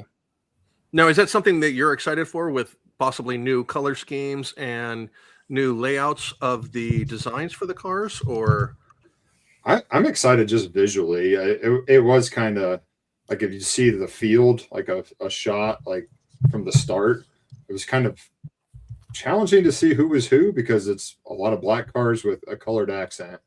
And like your sponsor colors, that's pretty much it, right? Yeah. So other than like the Ferraris that were just solid red with the big white HP logo on the side, like all the rest of them were just black with a splash of color. Yeah. Speaking of pareidolia, does anybody else see a cartoon dog here? I see a scared carrot. Yeah, that too. Awesome. I can see that. So is this how the MasterCard logo appears on this actual car, or are they just leaving off the words MasterCard because they don't want to advertise for it, or they didn't have like the license or something? I'm pretty sure it appears that way. The text Okay. would have to been split between those wing elements, so I'd have to look at the brand guidelines for MasterCard, but I'm assuming if the text gets split, good point. That they won't do it. Yeah. So, what are your thoughts on this? Is this something that you want? No, not at all. Interesting. I especially if you already had the other one, like they don't look that much different. I would have liked them to go to a different team, and then you could kind of, if they're going to do one or two of this size a year, eventually collect them all. But right, I think you're just going to see the Red Bulls, McLarens, Mercedes, and Ferraris every couple of years, and they're just going to rotate them through. Sammy has joined us. It was a traumatic evening for him, so we're happy that he's here and doing all right. Yeah, look, Accelerating Web 3. Yeah, got it. I'm there. Original Briggs says, I think it looks a lot better than the 42141. You agree with that, VMAC? I would have to see them side by side. I actually thought the other one looked a little better myself, but all right, let's check it out. The other one had more gaps between the panels, I guess. Whoops. Leog.com is not the way to get there. Let's see. 42141. Don't forget to hit that like button. Yep, like and subscribe, please. If all right, so this is the original. Yeah, I like the blue on it. I do too, actually. And again, it's not something I'm going to get, but let's take a look at these. And maybe it side by doesn't have side. bigger body panel gaps. You can just see them with the blue, or the black hides them. Yeah, no, it's interesting. I mean, they definitely have some newer pieces. What year was the 42141? Let's see. This is 23. Oh, it usually doesn't say the year on these. But yeah, it is no longer in stock, it says retiring soon. Well, let's hope so, because this one's coming out in March. Yeah, they look rather different to me, but what strikes me is that the they've obviously come out with a lot more panels. That are March 1st of 22. This is March 1st of 22. Okay. This is pretty accurate for what that car looked like at that time. I mean, it's the same set of rules, so there's not a huge difference between them. This one is probably more accurate with the front wing. All that black on the side, it's really hard to tell. As far as, but just aesthetically, I like the blue better. This probably does look more accurate now that I've seen them side by side, but yeah, it doesn't pop either because it's all orange and black. Yeah, it's the Halloween car. Yeah, cool. All right, let's see if we got some lifestyle shots here. We certainly do. Ooh, do those chairs match? No. Oh, it was so close, though. They're so close. A wicker basket chair in front of the shelves? I think it's just a wicker basket with some rolled up maps or rolled up some sort of fabric or paper in there. Not really sure what I'm seeing at all. To be honest, it's kind of a mess. A giant shiny bowl. And then we've got some old, I don't know, leather cases. We've got, of course, some sort of mechanic accoutrement here with an old tire, like a bicycle tire, and some wires and a lit candle, perhaps. Yep, definitely looks like a basement that is also kind of a mechanics storage room. Oh, there's a garage door here. No, we're in a garage. See this? It's a terrible place to put your shelves then. It's a terrible place to put your mismatched chairs, shelves in front of the garage door. Oh, they are seriously trolling us now, you guys. This is insane. Is the lock in at least so that nobody can run him over as he's building his McLaren here? And your throw rug, of course, you want to park over this just to make sure that there's no oil leaking from your car. Yeah, a fern, a nice old-fashioned print here, a lamp, an IKEA lamp. Yeah, this is confusing, to say the least. Okay, Do they not Sure. have garages in Denmark, so they were just guessing. I don't know. This might have been taken in the States. Yeah, look, check this out. There's quite a bit in front of this garage door. Obviously, this is the only car being parked here. Yet another type of chair here under the table. It wasn't enough Mark, to just have the two mismatched ones. Yes. I verified the garage door is locked and latched, so it will not just open. So, yeah. Thank you. Yes, appreciate that a lot. All right, cool. I just want to make sure he's okay. Yeah. I'm sure he doesn't get run over like Marge Simpson runs over Homer at the beginning of The Simpsons. Yep. Look, you can touch that thing there, and it does something. Cool. DRS. What's a DRS? Drag reduction system. So that Okay. that element of the wing that has the OKX on it Mhm. flips up and makes it less draggy on the straightaways if you're within 1 second of the car in front of you. But that's changed rules for this year too. But that's a play feature for this set. Sure. I don't know why these size and sets need play features, but no one's ever going to do that except for once when you build it. So when you're swooshing it, you can actually speed it up by reducing the drag on the spoiler? Question mark. Yeah, on the rear wing, that part that's folded up with the OKX will flip up, so you won't have that big spoiler. It'll be whoop, and it'll be whoop. Gotcha. It adds, depending on the team and how efficient their DRS was, like 8 to 10 mile an hour down the straightaway. So significant. Looks like there is a shit ton of stickers on this. Yeah. All right, there we go. This also comes out. That's exciting. Why does it come out? Well, that's where the engine's supposed to be, but instead, looks like we just got the DRS and no engine. Uh-oh. I don't see an engine there. Yeah, I see it. The parts shouldn't be exposed on the engine. It's Brick Dad's speakers. This obviously makes some sort of vroom vroom noise. Ah, okay. Yeah, obviously. See? Yeah. Stickers. Yep. Ooh. It's not up against the garage door. It's against the cement wall that is also in your garage. Ben, these lifestyle shots are in a garage. Well, why wouldn't they be? It is a car. He's got his shelves in front of the garage door too, but don't worry, we verified the garage door is locked. While I was gone, my computer kicked me out. Oh, no. It did. It did say, you're done. We've had enough of you. No more for you. I'm back. So tell me in the garage why it's important that we have some sort of audio video cables in there as well. Mm-hmm. Just because they were laying around. They look. And the what? Syringe from Pulp Fiction. I know, I was wondering what that was too. Something that looks kind of like a retaining wall block on that bottom shelf, but I don't think it is. This? Yeah. What else would it be? Actually, I don't know. It's foam. Oh, I think the AI, whatever AI they used, didn't know what it was, so they're just like, close enough. No, my mistake. It is a cinder. It is a concrete block. Ooh, Okay. Yeah. Right. That's pretty. I don't mind this shot at all. That's because they're not in the void or in a lifestyle shot. They are in some sort of void-esque place, though. But I like them putting it up against the real car and being like, hey, look how baller we made this set. I'm kind of wondering if the real car's there. Like, you think it's photoshopped in? Yeah.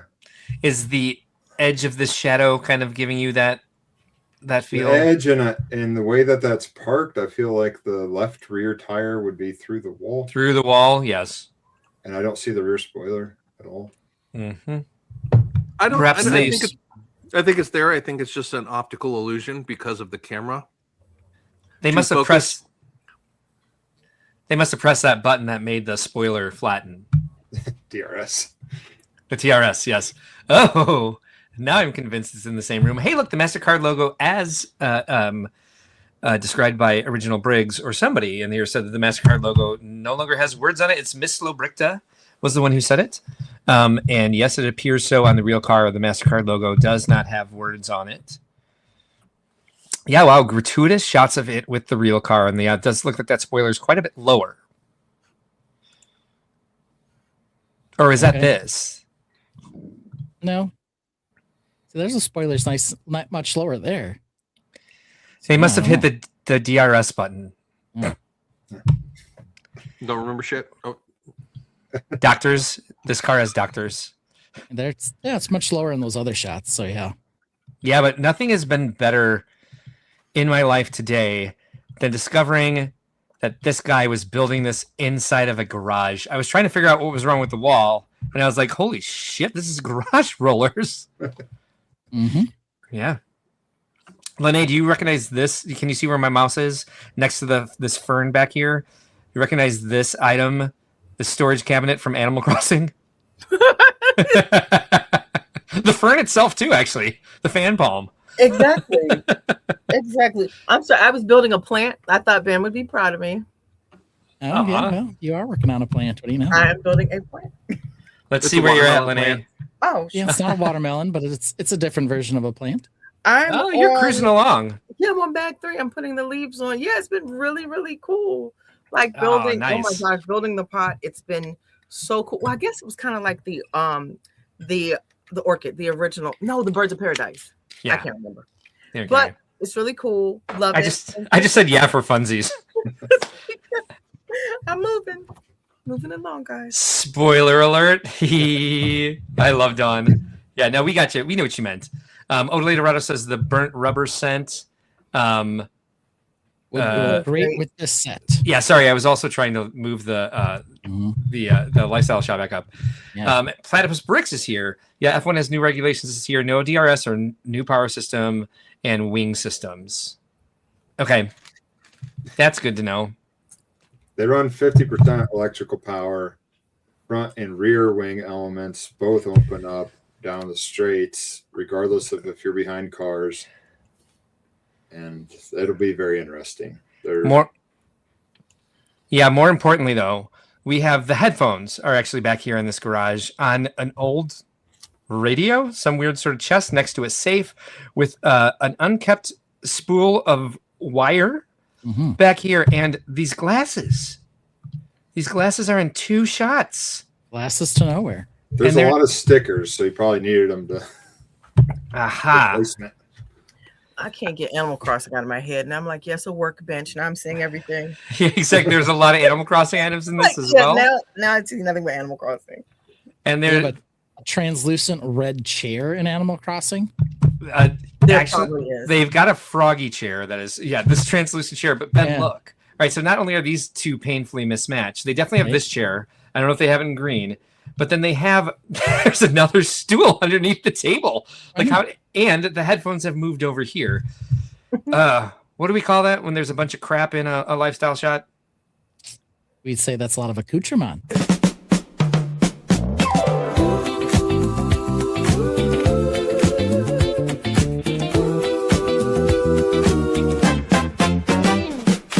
This is the style you aspire to. It's flawless, expensive, and new. No 2 chairs are matching, and the fig tree is dying. Look, there are little balls on the shelf. I just made you say balls. Accoutrement in the bowl. Accoutrement. Blank canvas on the wall. Blank canvas. Tripping hazard on the stairs. The stairs are a shelf. Lifestyle shots with our ladder to nowhere. Yeah! We've got the antique stapler next to a meaningless roll of twine. We found grandma's urn surrounded by books with no spine. The photoshopped iPad is on a step, and dad's old ashtray looks just fine. Accoutrement in the bowl. Accoutrement. Blank canvas on the wall. Blank canvas. Tripping hazard on the stairs. The stairs are a shelf. Lifestyle shots with our ladder to nowhere. Yeah.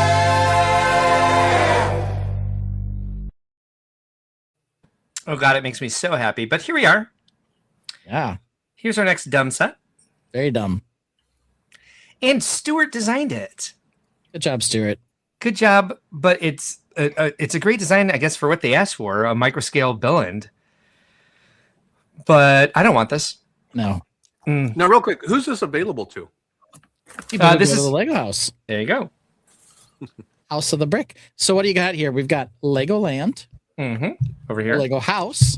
And We've got a Lego factory. Lego. And we have the airport.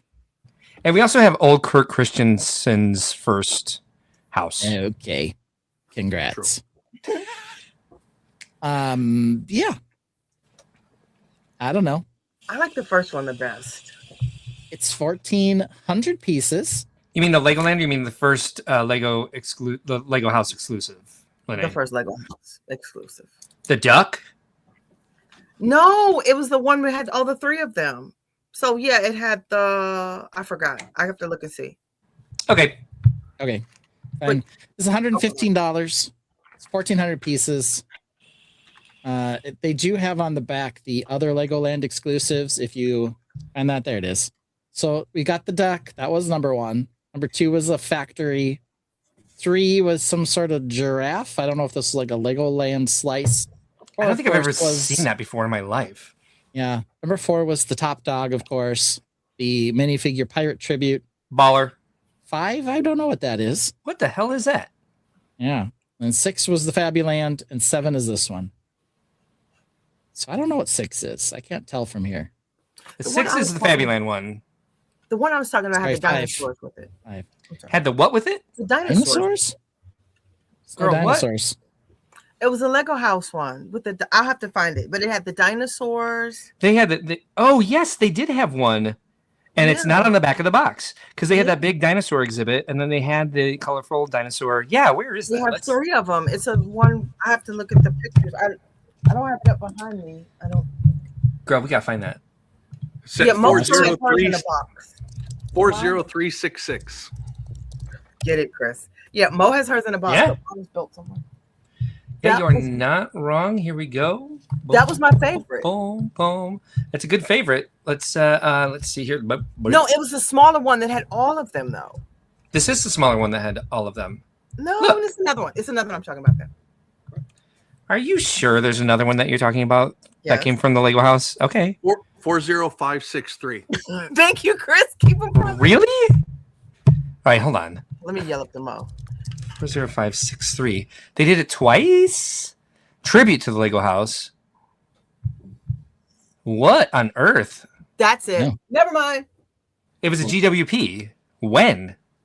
That's it. That's the one I love. Yeah. 2019. They had like the Lego house there, and then you see the dinosaurs in the back, and then they had the tree. When you said the duck, that's why I was a little confused with the duck. Yeah, they have and the then first that's the minifig maker. Yeah, they have the first 2022. 3 My bad. or the first 2 Lego house exclusives there with the brick molding machine and the duck. Mm-hmm. And then they went on to produce a Lego house, which they've now produced again in this one. Yeah, And why they is had it? apparently some sort of super tree house and another one? Why are they denying that on the back of this box? Maybe because it was a GWP. Oh yeah, that. But the Lego, like the dinosaur one, is being there's a tribute to it here, but on this one they're like, no dinosaurs. Nope, didn't happen. Mm-hmm.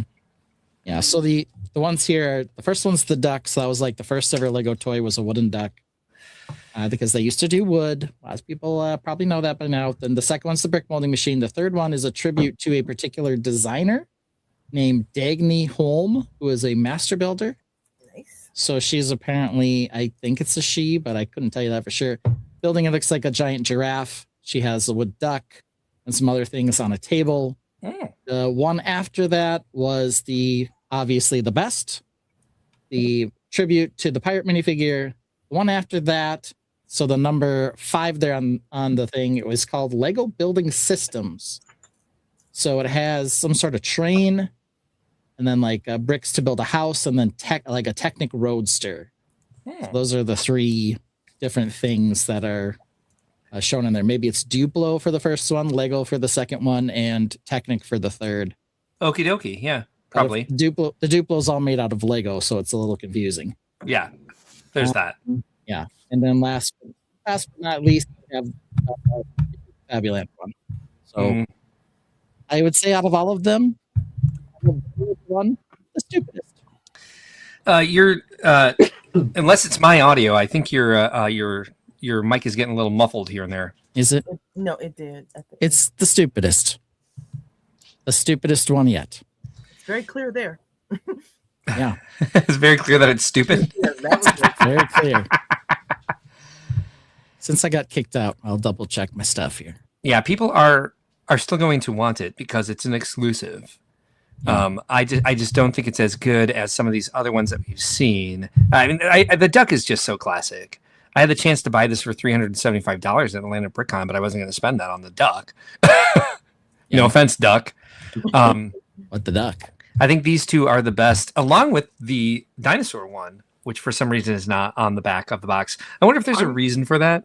Yeah, go ahead. I'm a little partial to the molding machine because of how iconic that is to this brand. Without the molding machine, to the original brick, it never would have happened. So this would still be a wooden toy company that burned to the ground at that point. So right, the duck, the pirate, and the molding machine are significant sets to me.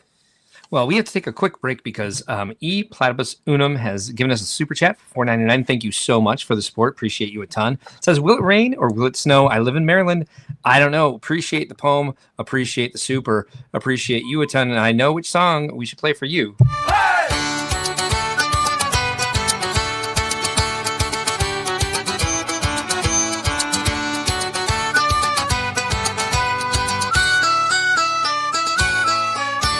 A world torn apart by fire and flood. Mutated platypus rise from the mud. With venomous claws and duck-billed beaks, they protect their home from the human freaks. Through the ashes and skies of red, platypus badasses busting heads. Through the ashes and skies of red, platypus badasses busting heads.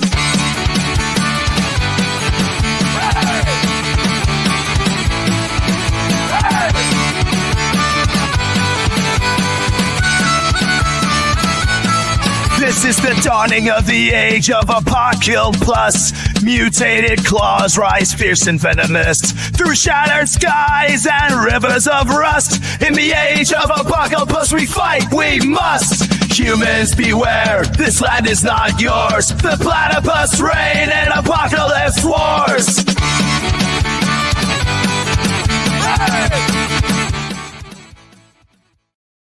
All right, Toronto's back. Had to take out the garbage. Is a little bit behind because he's still talking about the Google symbol on the wheels. So hit the live button there, friend.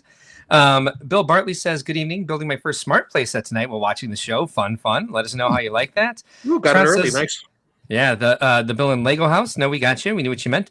Sean and his offspring says, tribute to Lego 40563. Yes. Thank you. And Platypus Brooks says, badass platypuses. Yes, and thank you again. No, you're a different one from this. When we have multiple platypi in the tiny of Tainted, I get a little confused. But yeah, badass platypuses busting heads. Busting heads. All right, final thoughts on this, you guys, before we move on from two sets that we talked about way too long. Yeah, it sucks. Yeah, it fits with the architecture sets being micro scale, so it will go on a shelf with the rest of those. So fine, Brick Dad. Stupid. I don't care. If you went to Denmark and went there and got this, it'd be cool. But fine. It's stupid as a set. I don't know why we're talking about it. I'd be upset if I had a trip planned to the Lego house and then they said this year's exclusive is this. I'd be like, maybe I'll change my trip to another year. Original Briggs says I want the pirate. The three dinos came out before they started the Lego house. Branding on the official sets came out a year before the duck. The first year of the new branding. Thank you, Original Briggs. Wow. I didn't have time to do that research, so I appreciate that a ton. I knew there had to be an answer, and you found it for us quickly. Appreciate you a ton. Thank you. Yeah, impressive. Yeah, all right. Impressive. Because I got kicked out, I didn't have it open. But what were we going to talk about next? Dead Silence and Do You Dazzle? Dead Silence, I believe, was a segment Mark wanted to call "Why is no one talking about this?" ? Yes, of course. Right. Which is what people love to say when what? when they're too lazy to do their own research into a topic that they want to know more about. This is something that I've seen a lot of lately, especially on social media. Like, this whole thing happened and nobody's talking about it. It's just a way of phrase things that annoys me. And so it's a pet peeve. It probably doesn't get to anybody else. You might not even have ever noticed anybody else saying it, but it's something that drives me nuts. I want to reply to every post I see that says, why is nobody talking about this? Do your own research. There are several tools out there. Use Google, use ChatGPT, and figure out what you want to figure out about it. Don't just post this for clickbait so that people can tell you everything they know about it. Anyway, one of the first times I remember hearing this annoying phrase was back in my Eurobricks days, where somebody posted, somebody that loved trains, Ben, who I may have spent a lot of time imitating with a fake account. Okay. Yes. Posted, why is nobody talking about this set, Lego McDonald's? Because no one should be. Right. So is there a game here, Mark? Or is there... A little bit. Okay. Why? A little bit. It wasn't the most fun game because I couldn't... I think I had a little bit of a creative mental block, which we like to talk about on Think Outside the Blocks, and coming up with funny ways to make this a game. So we'll make it a game, but I'm not going to sit here and be like, go through each one of you and say, what do you think the reason is? I'll just let you guys do some shout outs, and maybe the Tainted can join us as well in guessing why these things are not talked about. But Ben, I think you've had a pretty good guess here. Yeah. It's dumb. Yeah. What? Why would anybody be talking about it? Because it's a nothing sandwich. Yes. Nothing burger, actually. Let's see. I'm possibly chicken sandwich. Maybe a nothing chicken nugget. Oh, apparently E Platypus Unum is a fellow Marylander. With Smoky Smokes.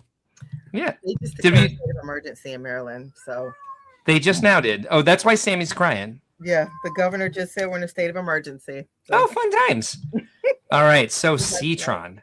If you guys don't know what Citron is about, these are images that came out. The first time I saw them was in Joe Mino, rest in peace, sir, in his Brick Journal article about unreleased Lego sets. We've talked about this before on the stream when we were talking about Gonzo Lego themes that turned into just sets that had not been released before. Brick Nerd has a great article about it out there.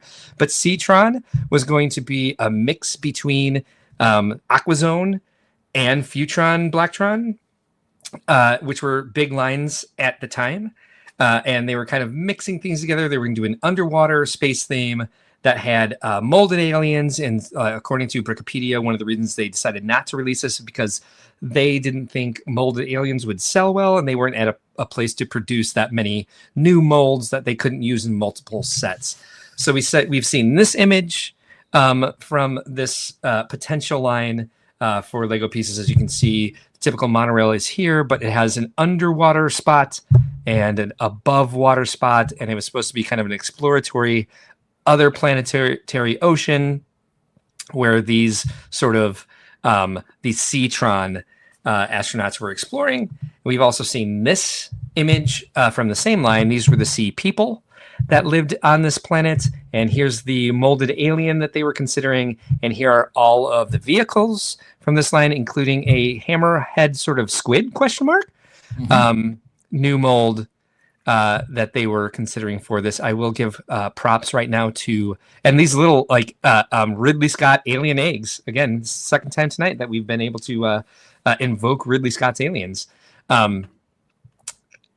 Give props to Double King Bricks on Instagram. Go ahead and give him a follow. I have used his content tonight without his permission, but he went ahead and built these as well as he could with existing pieces. The sea people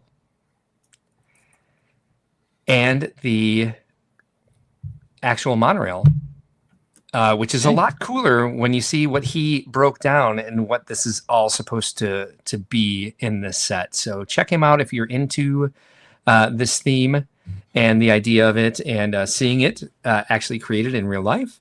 So why is nobody talking about this? You want a real technical answer or a smart ass answer? Go for technical first and then give me your best smart ass answer. Yeah. So they did basically rebrand that into Aqua Sharks or Aqua Knots, Aqua Zone. They basically did recycle that. They just didn't combine without the monorail.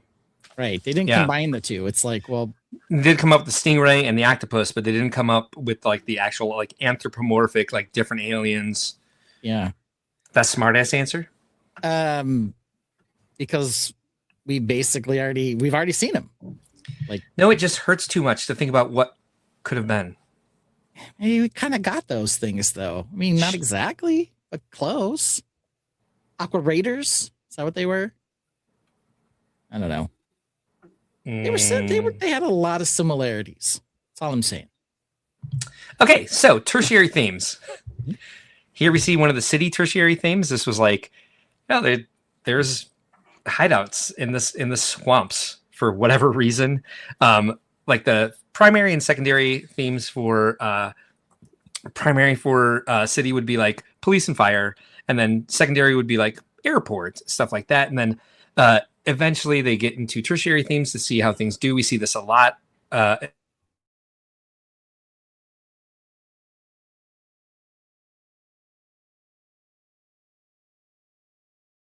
As Lego has their evergreen themes, everybody just turned to circles.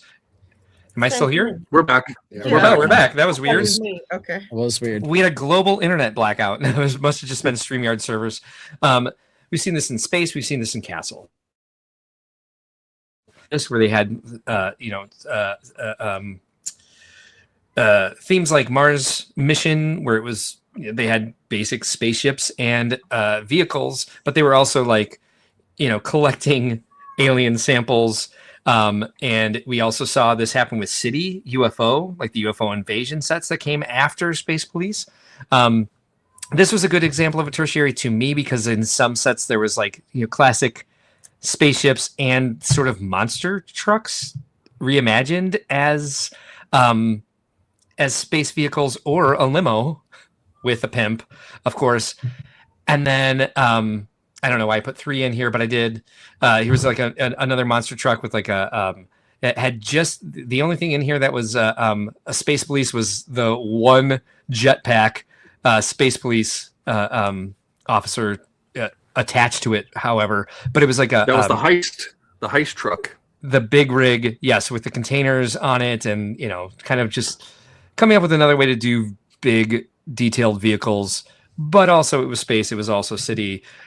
We see a lot of this now. The only place where it still exists, of course, is because the only evergreen theme really left over from the space castle city of the past is city. So we've seen recently, I say this is over a decade ago now, but we saw Farm. We also had the Jungle Exploration series, and currently we have the Arctic Exploration series. And probably the best theme of all time, best tertiary theme, was the Dwarves Mine set. So with all that in mind, tertiary themes, why do you think nobody's talking about these? That's the tertiary wave is the one where the theme goes and dies. It heralds the end of your theme. It's like, this theme is now dead and we're going to replace it. Trent says, "Oh no, we could have had those huge windows in trans red." Yeah, exactly. Any other thoughts about why nobody talks about tertiary themes being missing anymore? Because they weren't important to begin with. Because we don't have them anymore. It's now licensed. It's just licensed, and licensed again. Yeah. You got it. Good job, you guys. All right, so anthropomorphic animal themes. So we talk about these two themes a lot on this stream because I happen to love them, and I know Lene loves at least one of them. So we had Fabuland. Go ahead. No, I said love it. We had Fabuland that was around for 8 years. We have Animal Crossing that is doing whatever it's doing. But it seems to be something that Lego knows is necessary, and people like anthropomorphic animals. Sometimes. Like this series. Or maybe Chima. Chima is one, but we're going to talk specifically about Disney's Mickey Mouse in the early 2000s. You guys remember this theme? No. Why would you? But it's still a theme now. It is. Good point. But this is specifically something they did in the early 2000s. I think this was in 2000, where they took all their old Fabuland molds, including this up here, this bird cage, which besides the horse was the first time they made a molded animal in a set, was this bird in this bird cage. Hannah Hippopotamus. Oh, no, I'm sorry. Paulette Poodle in her living room is where Paulet Poodle, who had anthropomorphic bird friends, also had a bird in a cage. It was very mind-blowing.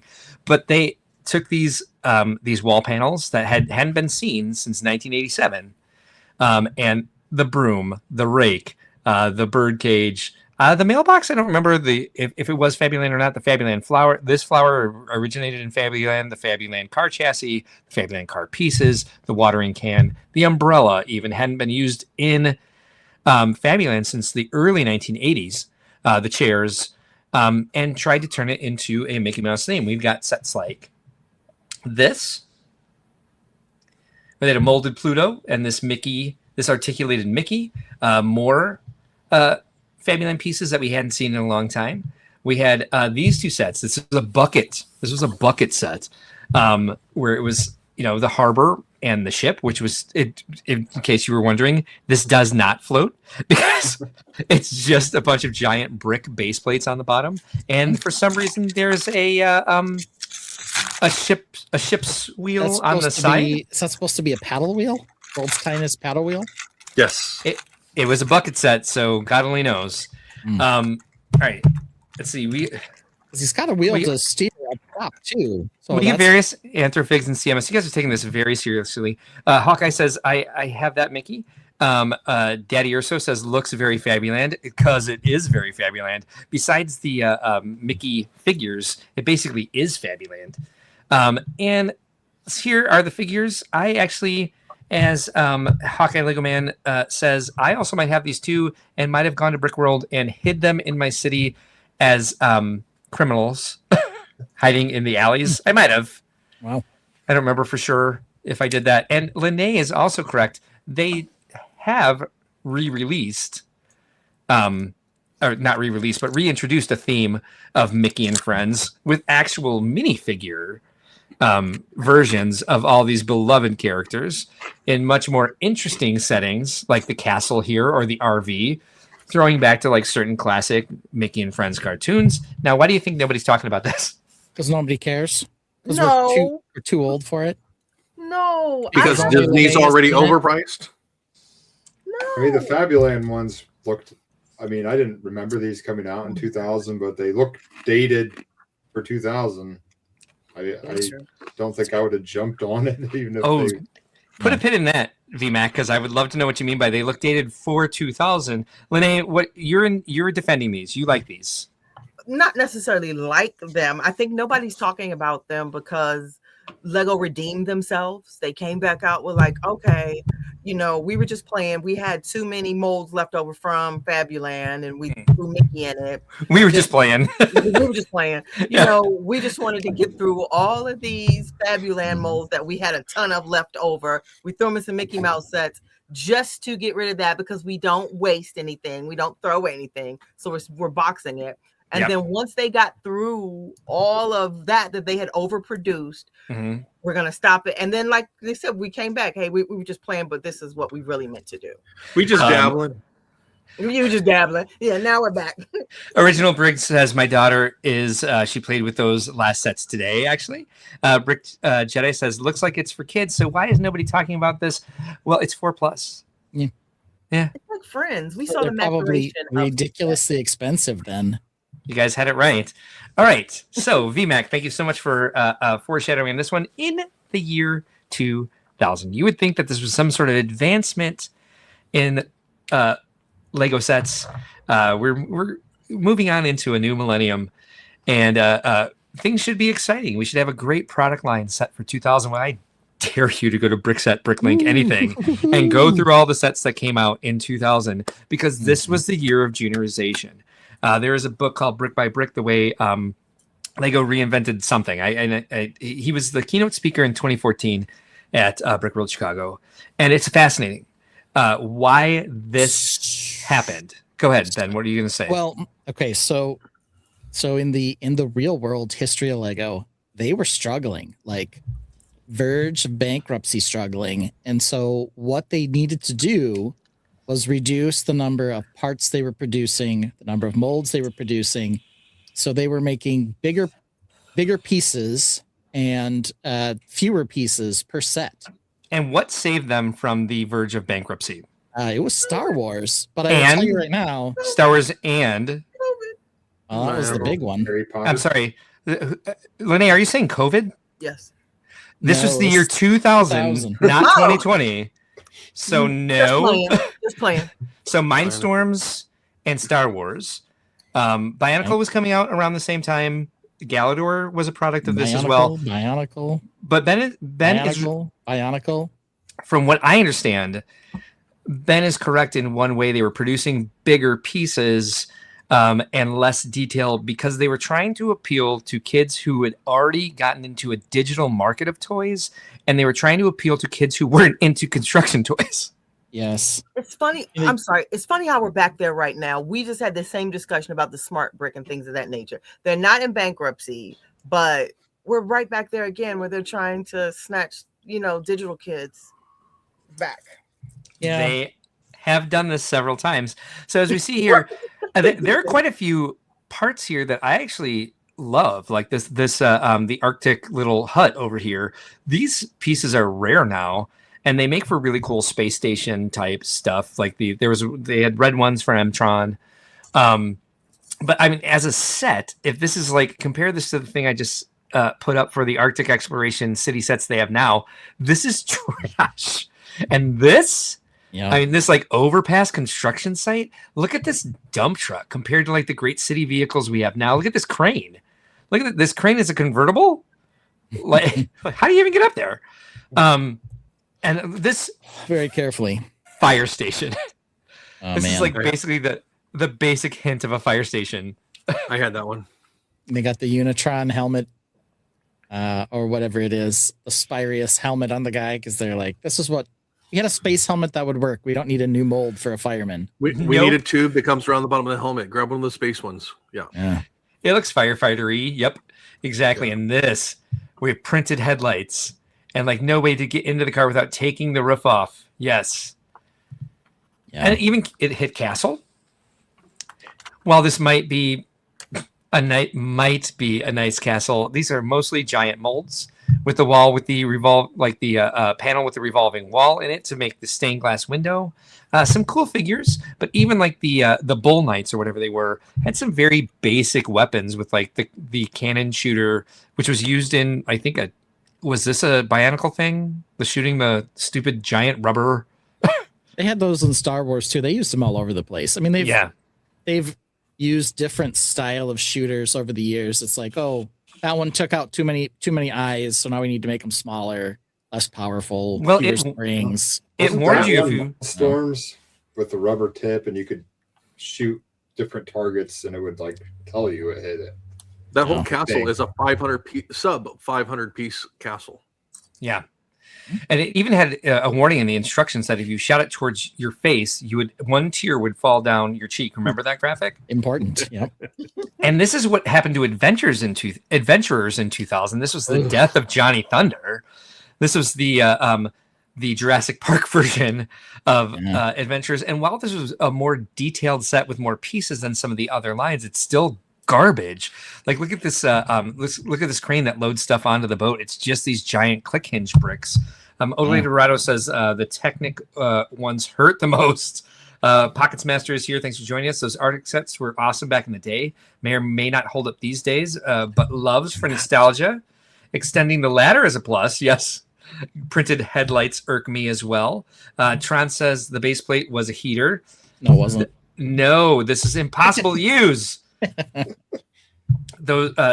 Those bullhead shields, though, exactly. They were trying to like throw in what they could for like old Lego fans, or for like classic Lego fans, that were to create new factions and new pieces. But it was like very small. It was slim pickings for like true AFOLs. There's certainly some love for those base plates. They sell for like $40 a piece if they're in good condition on Bricklink. But part of that is they were so flimsy and thin, they were easy to crack. I gave all mine to Reed. With them. Yeah, like average price on those base plates right now is $102. You're welcome, Reed. Odele Dorado. One. Yeah. Odele Dorado says only one tear, fell down my cheek. General Tron says, well, the Orient Adventure came after Dino Island. True. But we're talking about the year 2000 and the year 2000 only. This also brought us Jack Stone. Woo-hoo! Yay, Jack Stone. And who on earth? Oh, it also brought us our favorites, Little Forest Friends, which was Nightmare Fuel. So cute. It is cute. What? So what? How are these clothes staying on them? There's not even straps over the shoulders. They're just like, no, it's good enough. Yeah, these clothes are just clinging to their bodies. It's Sure, fine. strapless. And this extra Wow. barf. Wow. This was the initial giant minifigure. This came out in Okay. 2000. All right.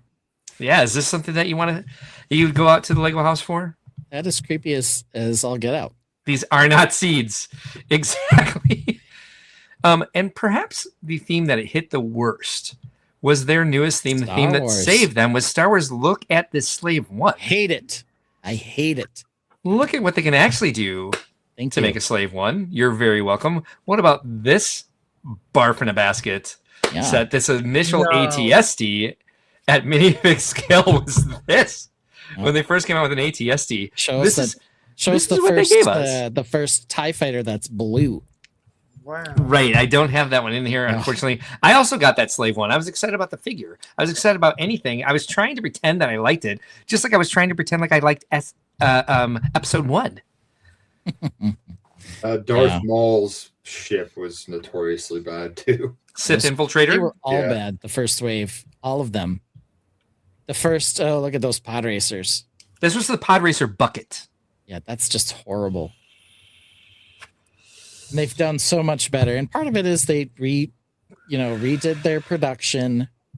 They are able to produce more pieces now. They're a juggernaut in terms of money making. So apparently, they feel they need to get into this digital stuff, and I don't know. I guess we'll see how it goes.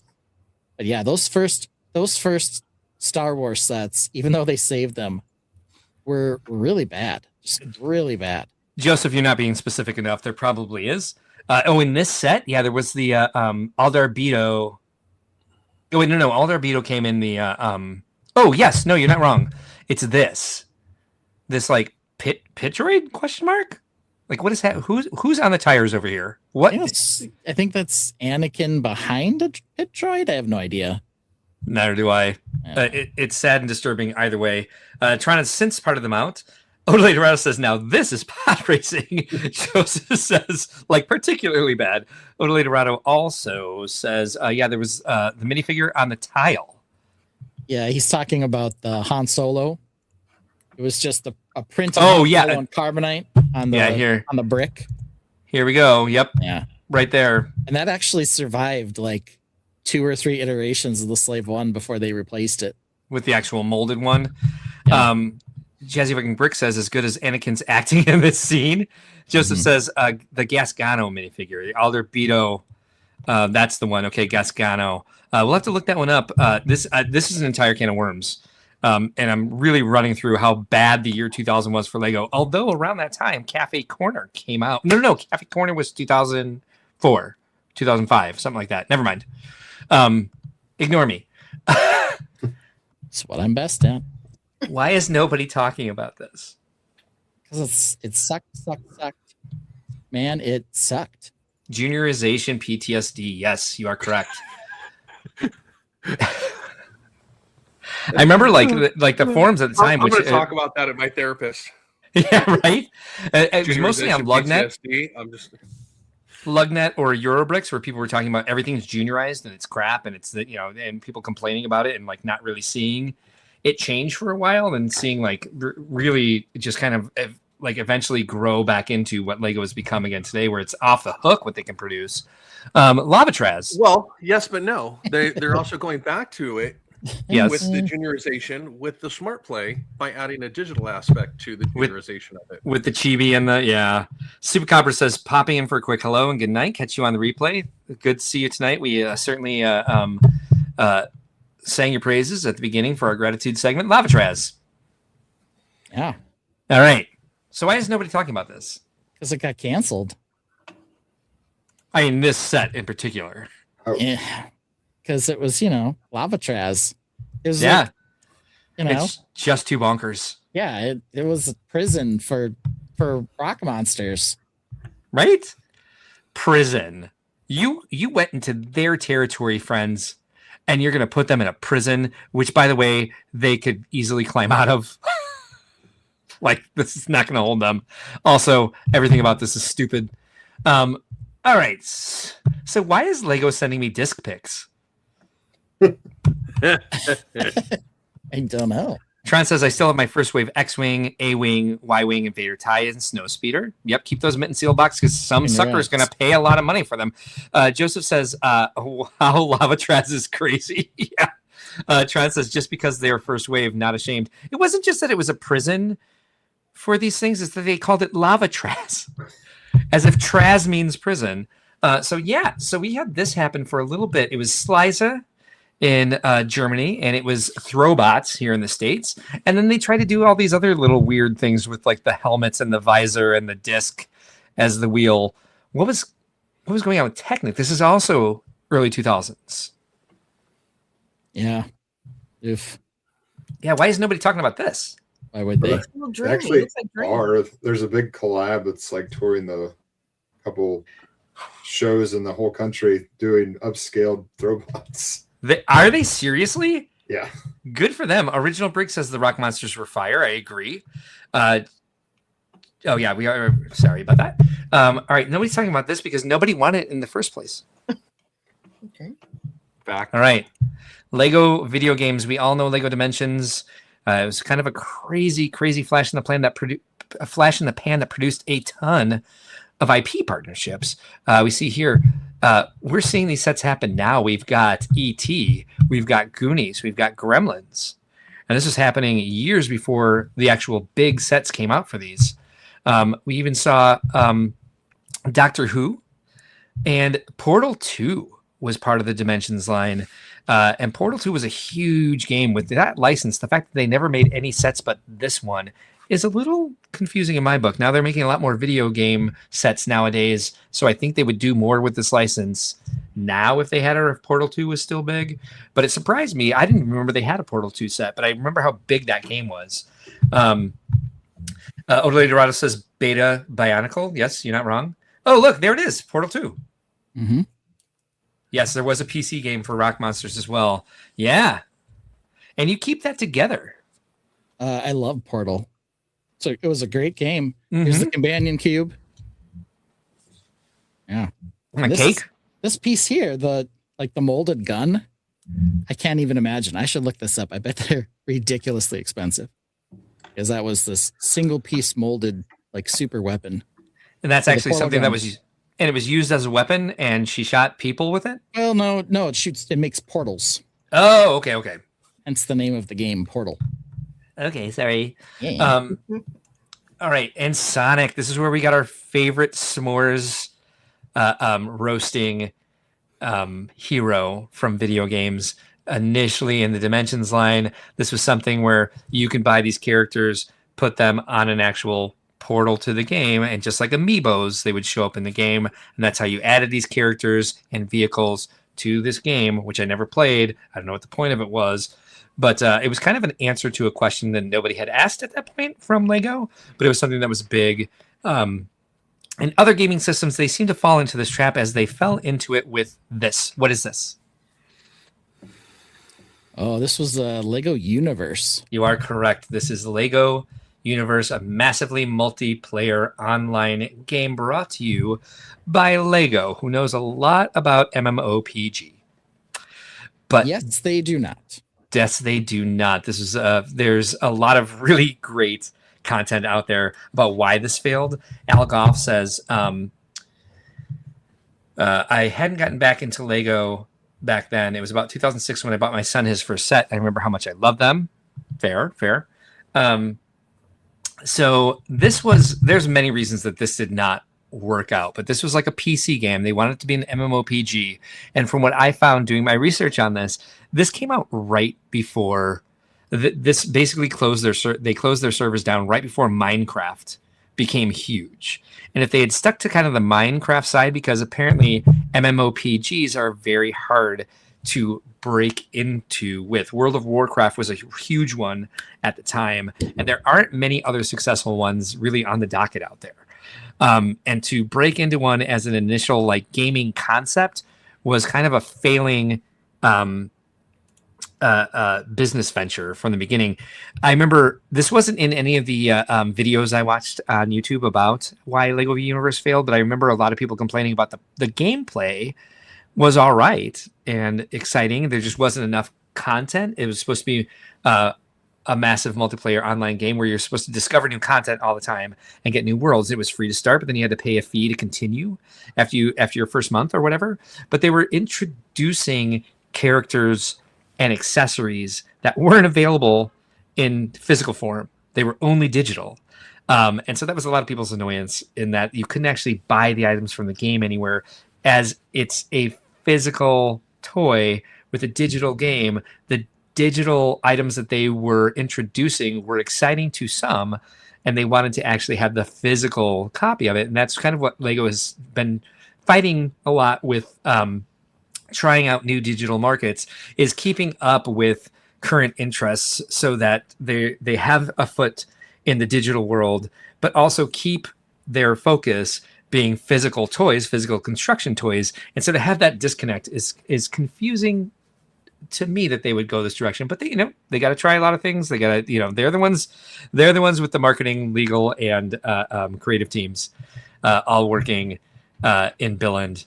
And there's a long sordid history from NetDevil to whoever ended up actually developing the game over time. But here's a shot of the screenplay, which I think for the time was actually pretty good. This was, like I said, free to play at first, but then there was a fee to continue.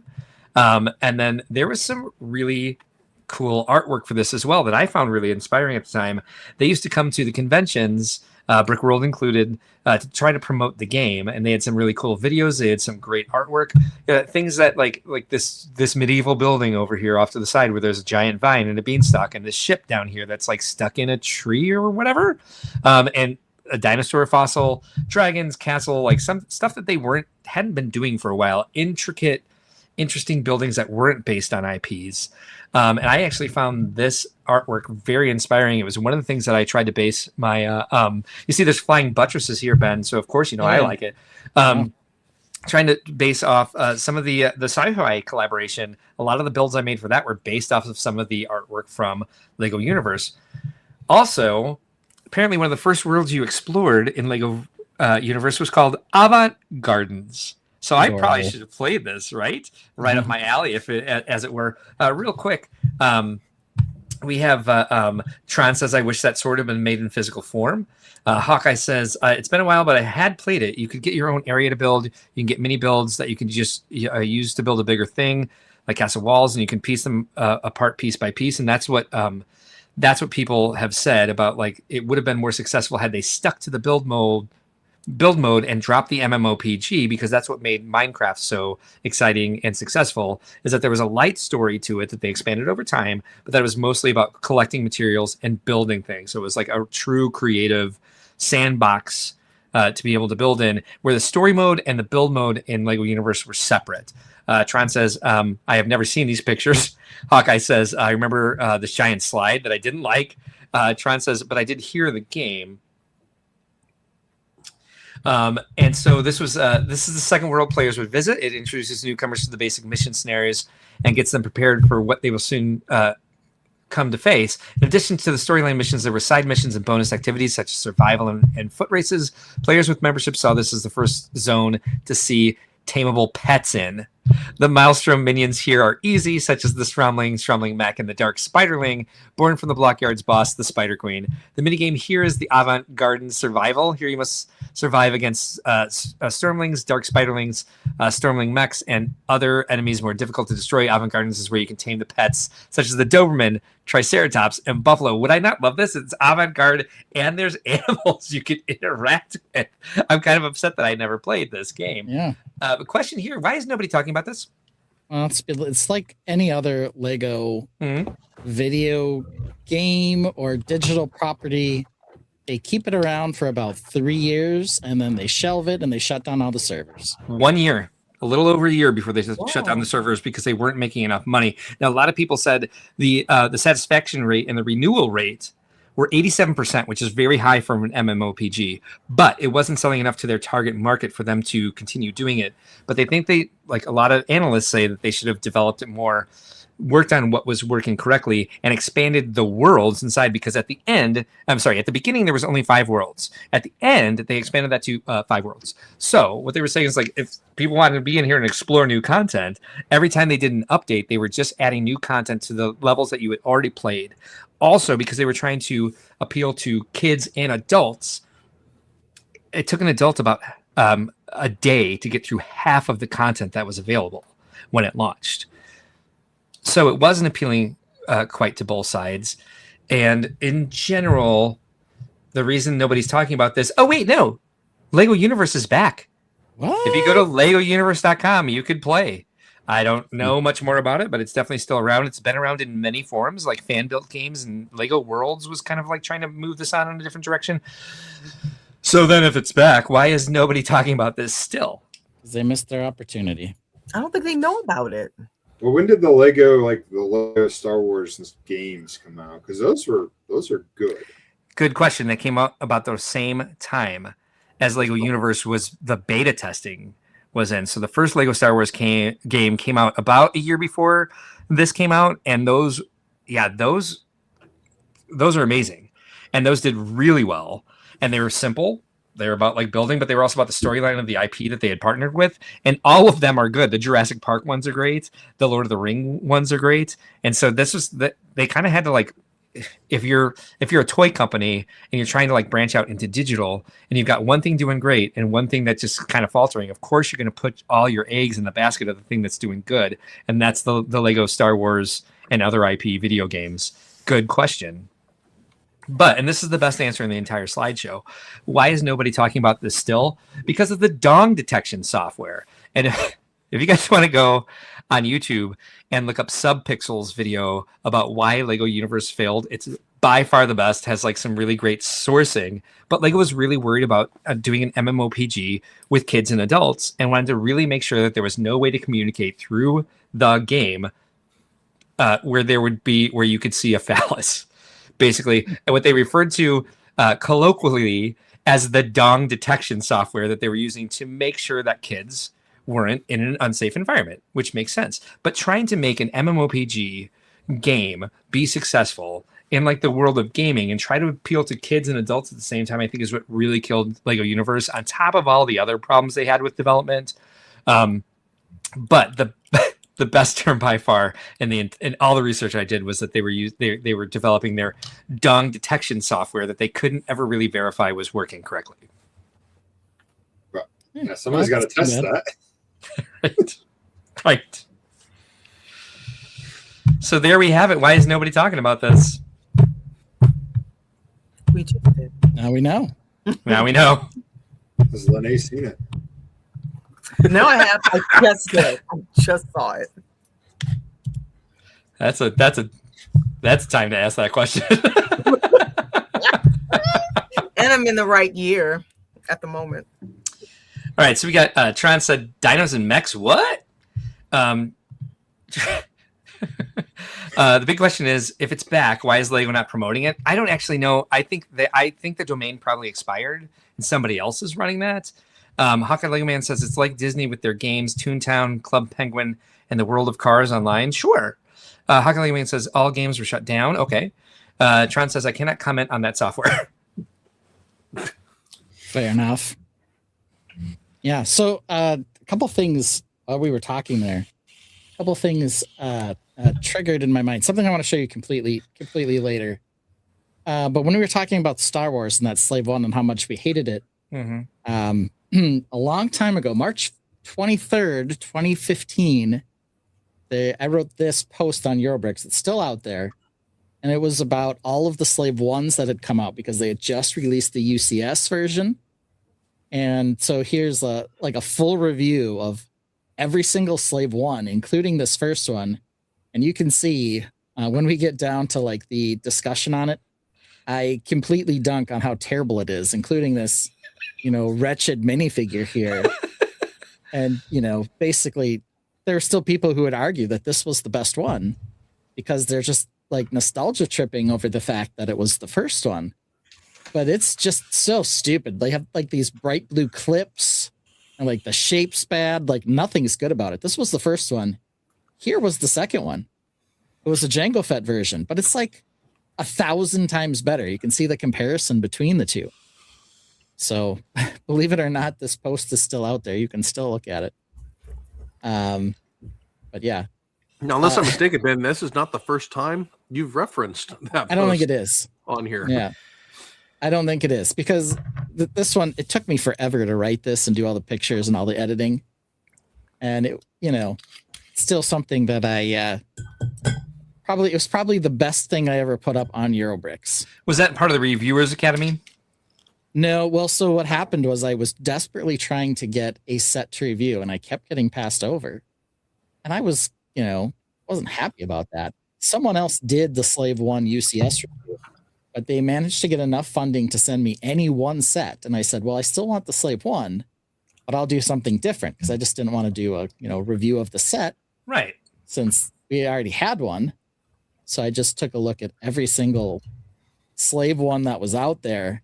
You can see even this version of the Slave 1 still had that stupid brick Han Solo. They didn't get us a new one until this set in 2010, where they updated Boba finally, and then they also finally gave us the new Han Solo with the carbonite piece.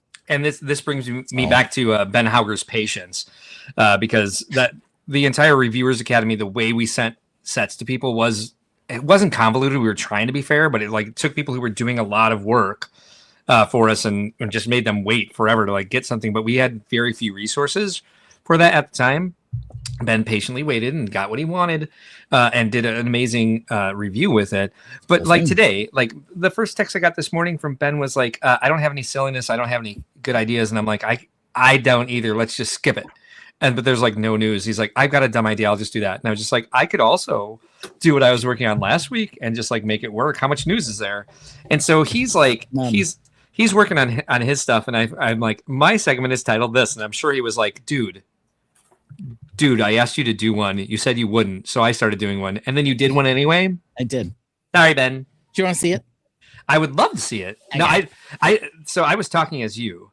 You must have been frustrated with me for saying, but yeah. That's okay. That's okay. All right, here we go. This section is called Groupies. Groupies. Ooh, much better title slide. Do you dazzle? I called it Groupies. And so one Thank thing you for not using the letter of the week as the beginning letter of that. Nope, it's a G. So the reason that we went with this is because we oftentimes like to talk about what a group of something is called. Ooh. And our friend Brick Dad sent us an entire listing of various items that had, names of groups associated with them. So I call this Do You Dazzle or Groupies because we know a dazzle is what? Zebras, right? Yes, a group of zebras.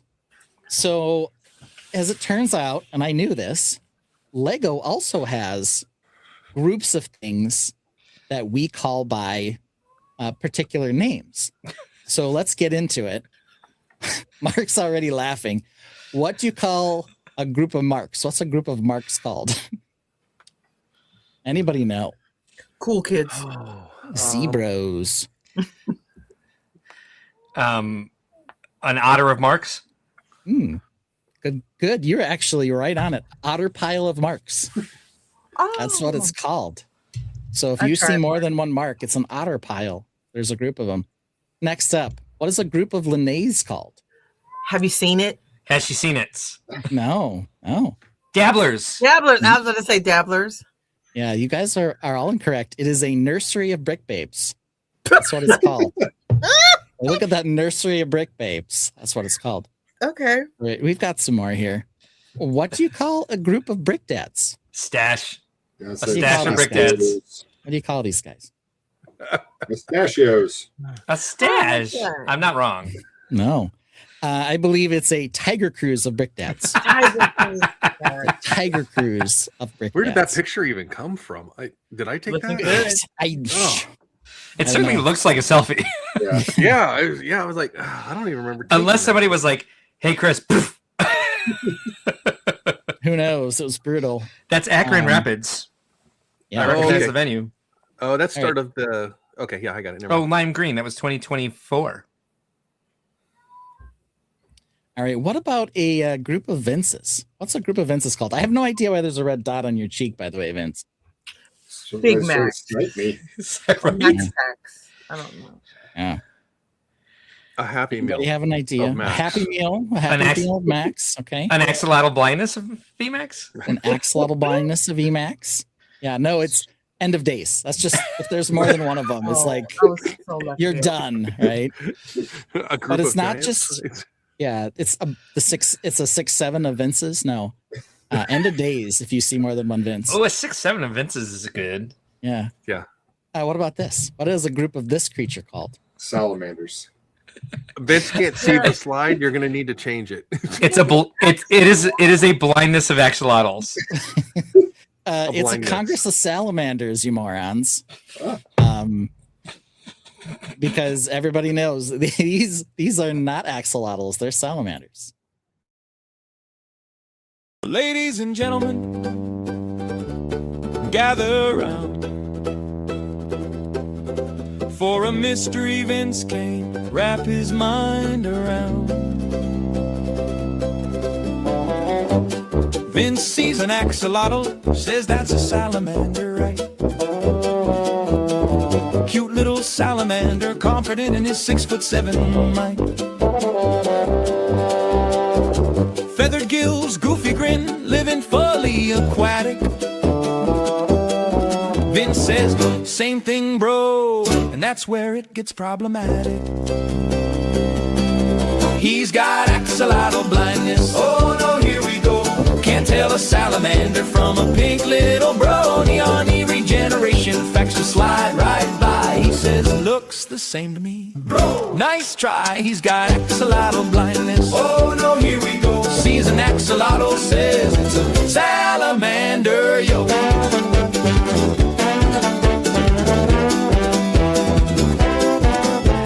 Show him a salamander crawling out on land. Show him an axolotl in an ocean wonderland. One is dry, one is moist, but you're giving him the choice.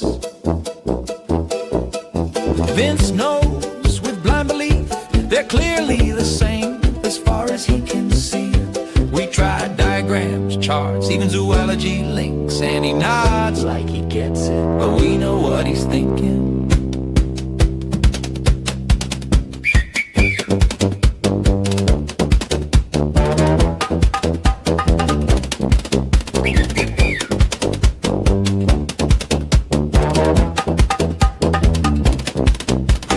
How much is that axolotl in the window? I do hope he's for sale. Is that what's on the skateboard as well? Another axolotl? No, that's a salamander. Salamander. I love that VMAC attack has like axolotl blindness. What's the difference between this and that salamander with Olaf? He's got axolotl blindness. Oh no, here we go. Can't tell a salamander from a pink little brony. Alternate regeneration facts just slide right by. He says, looks the same to me. Bro, nice try. He's got axolotl blindness. Oh no, here we go. Sees an axolotl, says it's a salamander, yo.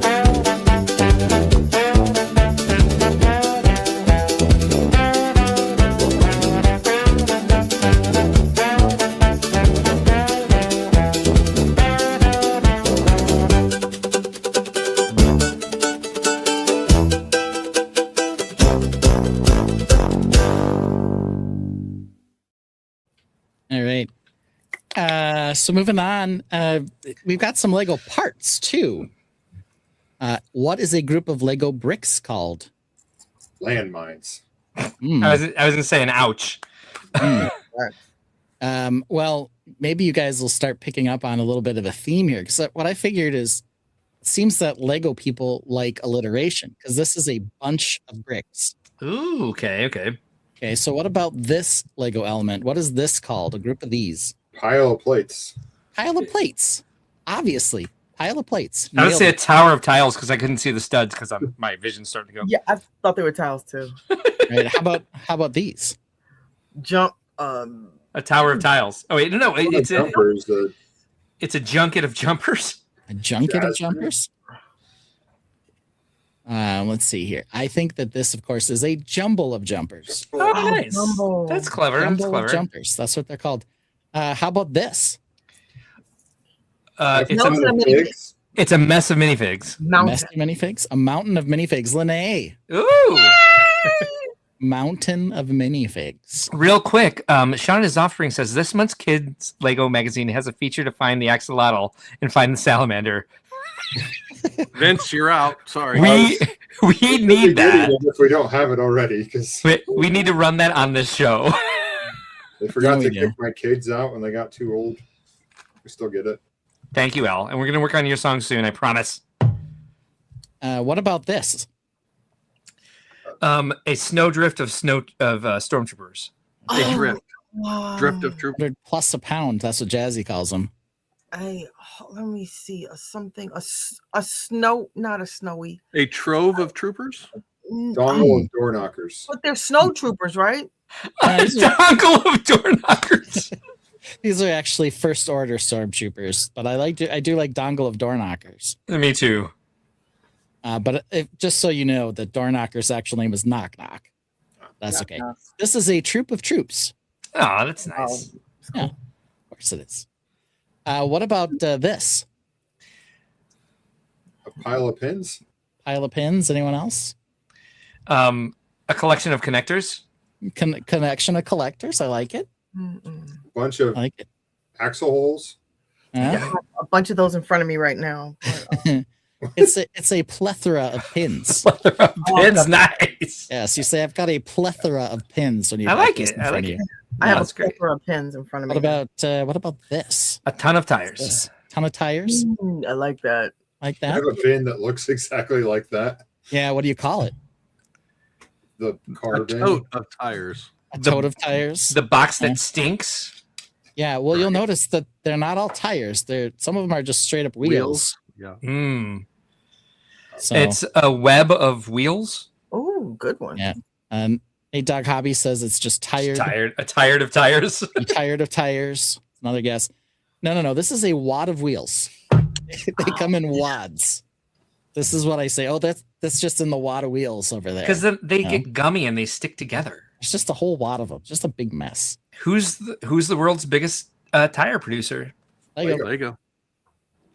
What? Mini- What about people too. this? Probably. A gallop A of gag- gears. Gaggle of gears. Gaggle of gears is good. Gaggle of gears. All right. I like Not a it. group. A gang of gears. Gang of gears. A gang of gears. All right.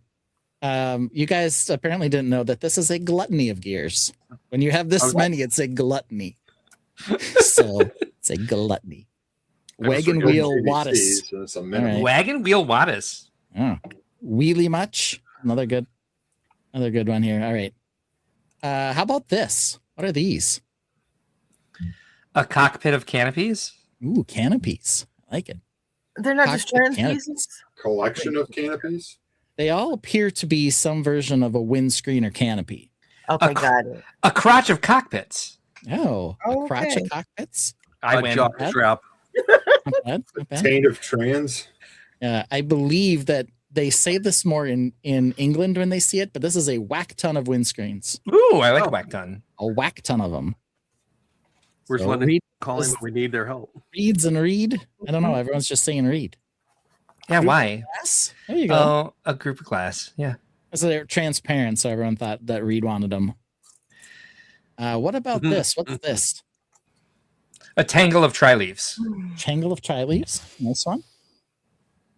Nice one. 50 Lego parts per lot. Yeah, you know. Does that matter? Okay, no. Okay. Yeah, a lot of leaves. A lot of leaves. Get A it? lot of leaves. Yeah, I got that from Mark. Mark said a lot. So Yeah, I just read the actually- words that were on the screen, so Yeah, actually, Lene, it's lots of leaves. You're really I was close. close. Oh, I Yeah, was and it's close. not leaves, it's leaves. You got to say leaves. Lots of leaves. just Yeah, like lots of shelves. leaves. Leaf says. Tangled. Lots of leaves. Load of A leaves. load of leaves. I like that one. That's a good one. A grind of Grind gears of is gears. good. Ooh. And sir, hit the live button because I think you're a little bit behind, but a That grind would've of been a gears good is one. good. Yeah.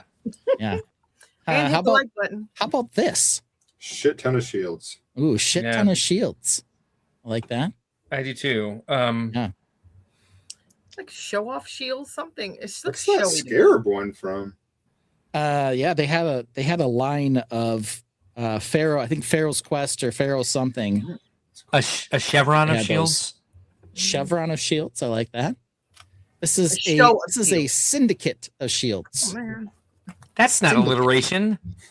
Syndicate of shields. Yeah, it should have been like a syndicate, but I don't know. How about this? This one's probably pretty tail easy. A of show of tiles. shields. I like that. A tail of tiles. Ton of Tail- tiles. A ton of tiles. Yeah, a ton of tiles. A Tanya of tiles. This That one's makes pretty. more sense. Yeah, this one's So pretty that's easy. the Just a Tainted. ton of We're all tiles. here. Oh, right. We Yeah. can't share group names. How about this? Bunch of brackets. I would say A gross of gray. Mm. it's God. I think box of brackets is right, but I wish I could come up with a better B. Box of brackets. All right. Anybody else? Mm-mm. A bulge of brackets. bulge of bouquet. brackets? A bouquet of brackets. A bouquet of Ooh. brackets. All right. A bouquet. That's how you say it. A bouquet. bouquet. Yeah. Like A Jeopardy. bouquet. It's Good just answer. brackets. Brackets. So what? Yeah, you're right. That they are brackets. A bevy of brackets. Ooh, bevy is nice. I like that. And I like that. and in Nate Dogg's defense, he said brackles of bracket. Brackles. Okay. Brackles of brackets. Yep. I All feel right. like Family Feud. Like good answer. Yeah. Yeah, good answer. Good answer. Good answer. The correct answer is a buttload of brackets. This is a buttload. Oh, I tried way too hard. Yeah, you're like, I need a buttload of brackets over here, right? Yeah. Like, oh, look at that! Look at that bin. What's that? That's a buttload of brackets. Every mock I work on needs to have a buttload of brackets. You know, this is going to become a thing where we need to refer to these pieces as this in the future. Like, not only did you just come up with a stupid silliness thing at the last second, you came up with a new vernacular for I'm pretty sure TOtB, this I is think. what I call these pieces. Like, oh, They're look at trendy. that! Look at that pile of plates, right? It's not a bunch of plates. It's a pile of plates. You know, it's a bunch of Oh, bricks, sure. pile of plates. Sure, Jan, sure. What about this? This group This, of Lego sets. A battalion of Blacktron. A better battalion of Blacktron. Blacktron. Oh, A yeah. better Blacktron. Also good. I think General Tron was onto something. This is a bevy of Blacktron. Heavy. Oh, hey. Look at That is that. the thing that Tron said, yes. Bevy of Blacktron. Hmm. What about this? What's this group of Lego elements called? It is a yuck, Of yellow. a Red. yuck of yellow. A yuck of yellow. Yeah. You're really close. This is a junk bin of yellow. Yeah. No alliteration because that's just junk. Like, get that shit out of here, right? A junk of jello, yes. A junk of jello. Yep. What do you call this Lego item? A group of this Lego item. Kids not Um, going to trees. college. What do y'all call them? Trees. Trees. A perfection of parakeets. Tree Perfection walk. of parakeets. Okay. Tree This, park. this is what I call it, Ben. Who's bitching Ben? me? Which please. Yeah. A bitch of Ben's. We'll get to that in a minute. I A bitch I of think birds. that this is called not enough love. That's all it is. Many groups as you have, it's still not enough. You know, I only own 6.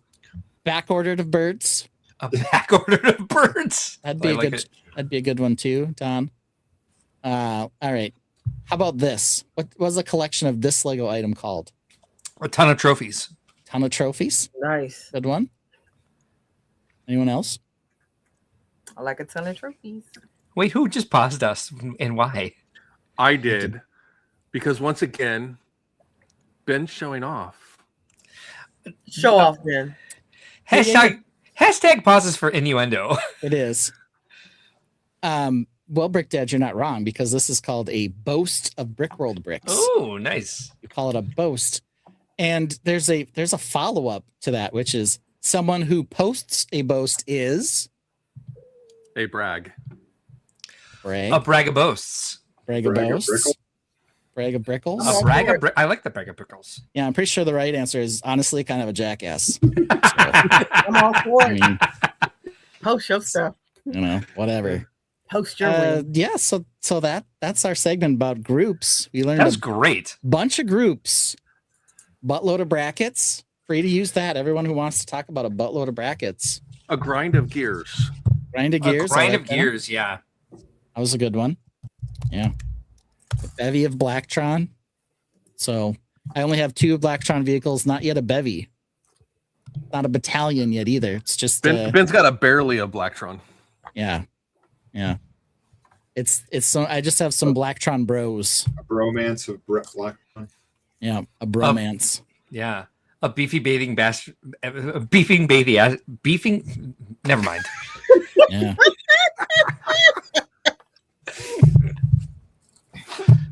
Oh my gosh, we love you, Mark.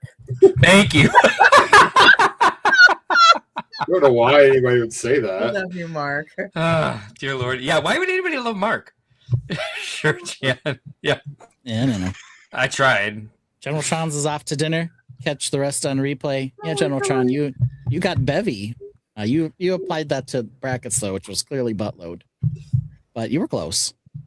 All right. So what else is up on the old stream today? Delicate balance. Ooh, sounds to me like Mark's got a job here because we're gonna do some close calls. We are, and so let's start with. Do you have any? I do. All right, cool. I have 3. Let's All start right. with mine because they're kind of dumb, and I think yours are usually better bangers than mine. So let's bring up the first one right here. It is this set, which is new this week, and we didn't even talk about it because it's so dumb or stupid. Oh, That is not the game. That's not the game. Well, It's either dumb or it's stupid. I think this will be a close call. I would like to point out how unique and special this character is, and how we've never seen this character ever before in any Right? sets whatsoever before.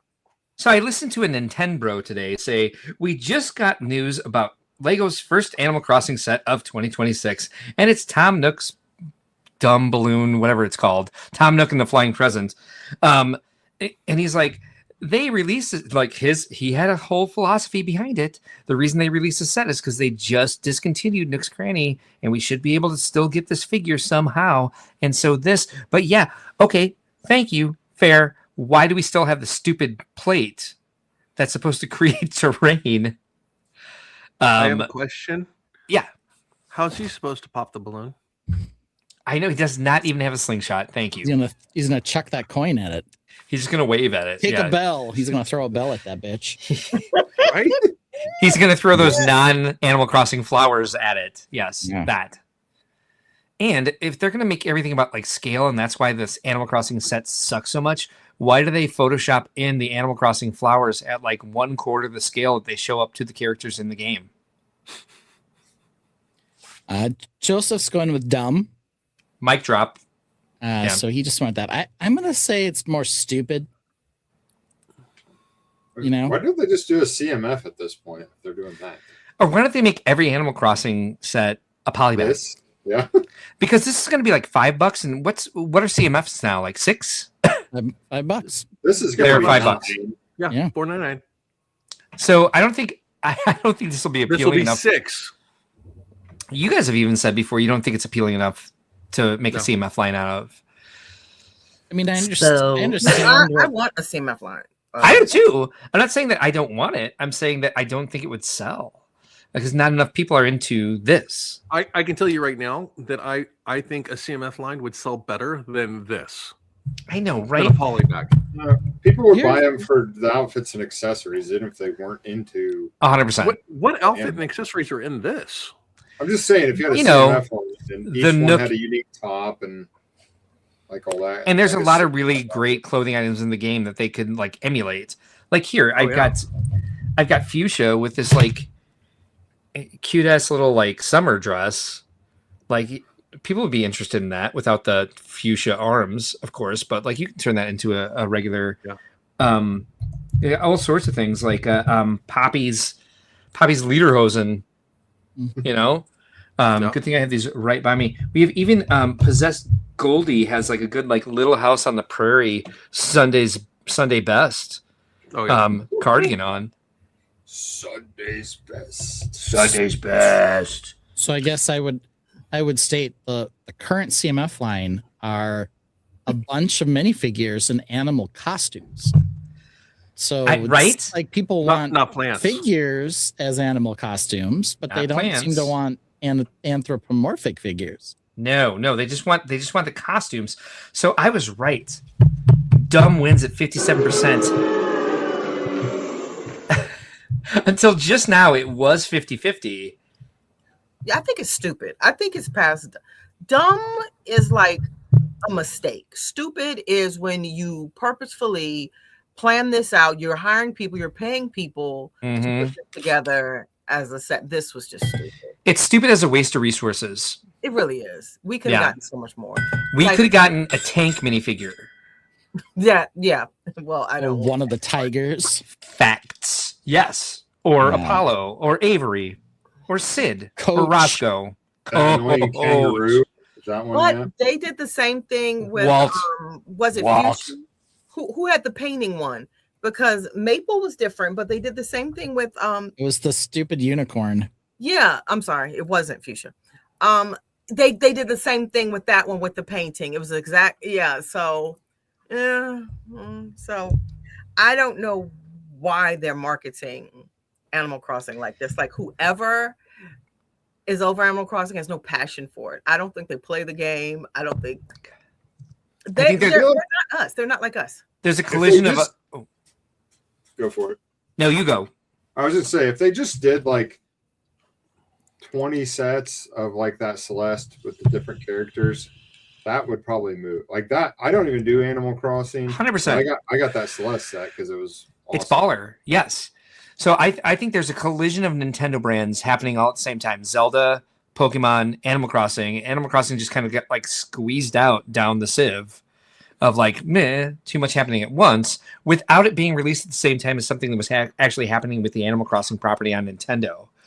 And they just kicked out, the series, the update, the 3.0 update. Like that's the time you want to do it. 3.0 comes out and they have no new sets on the shelf. Right? Oh, like what you doing? I'd like a loose brick, like where you can make a lot of these sets. Like give us a loose brick kit. Like the Minecraft, like the mining set, like the mine chest. The furniture. Yeah, I would love that. We can make a lot of this furniture. Agreed. Let us have like a little workspace we can create. Let us build that, and let us have a bunch of loose brick where we can build a creative box. There we go. Creative box, like the Kitty thing, or character box. Remember they used to have the character sets, or like the plastic minifig. They don't sell those anymore. Just like give us character this. Yeah, make it as good as this set, please. Yeah, I was talking about the character packs, or give us a character pack. I know, I agree. Or like even in-store stuff. People would like Animal Crossing Lego fans would flood the Lego store like with if you had all of the heads for the characters and you could go in and build a body fig for them. Like pick a shirt for them and those types of things. To customize your Animal Crossing set. This got a lot more discussion than I thought it would. But again, this was a new set this week that we did not even bother to put in the Lego set news because it's not worth talking about. Even though I do think we talked about it longer than we talked about either one of the sets that are actually coming out this week that were part of the Lego news.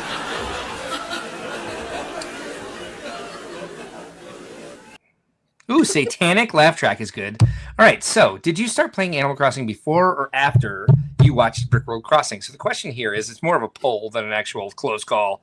If you play Animal Crossing, which I think C is going to win this, did you discover it through our stream, or did you play it before we started doing it here? Now, this is something I know.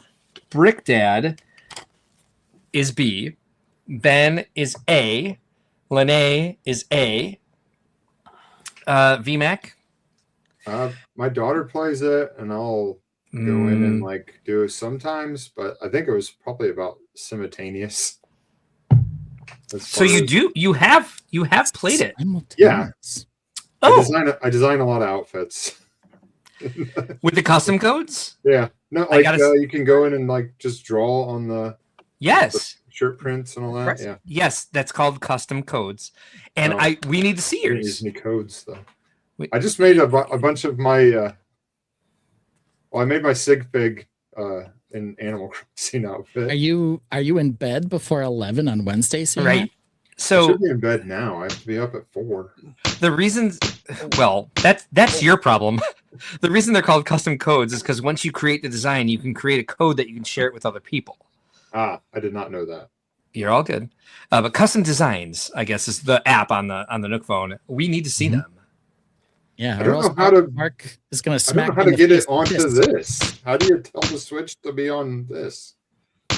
You can send the things to your. Oh, you can tell them. You can send me the code and I can go explore it. I have a Razer Ripsaw HD capture card. Hey, Emily, this is not Wednesday night. So we can't play all your favorite songs multiple times. I do apologize. We appreciate you a ton. But we definitely will play the Melon song because it needs to be played. Super chat. Yeah, I would say Ben will handle you. Hey, look, we've got comments coming in from Stitch that might actually be real. Angry Dragon. Oh, that's Connor. No. Oh, so this is coming through Instagram on your stream. I'm on YouTube. Oh, nice.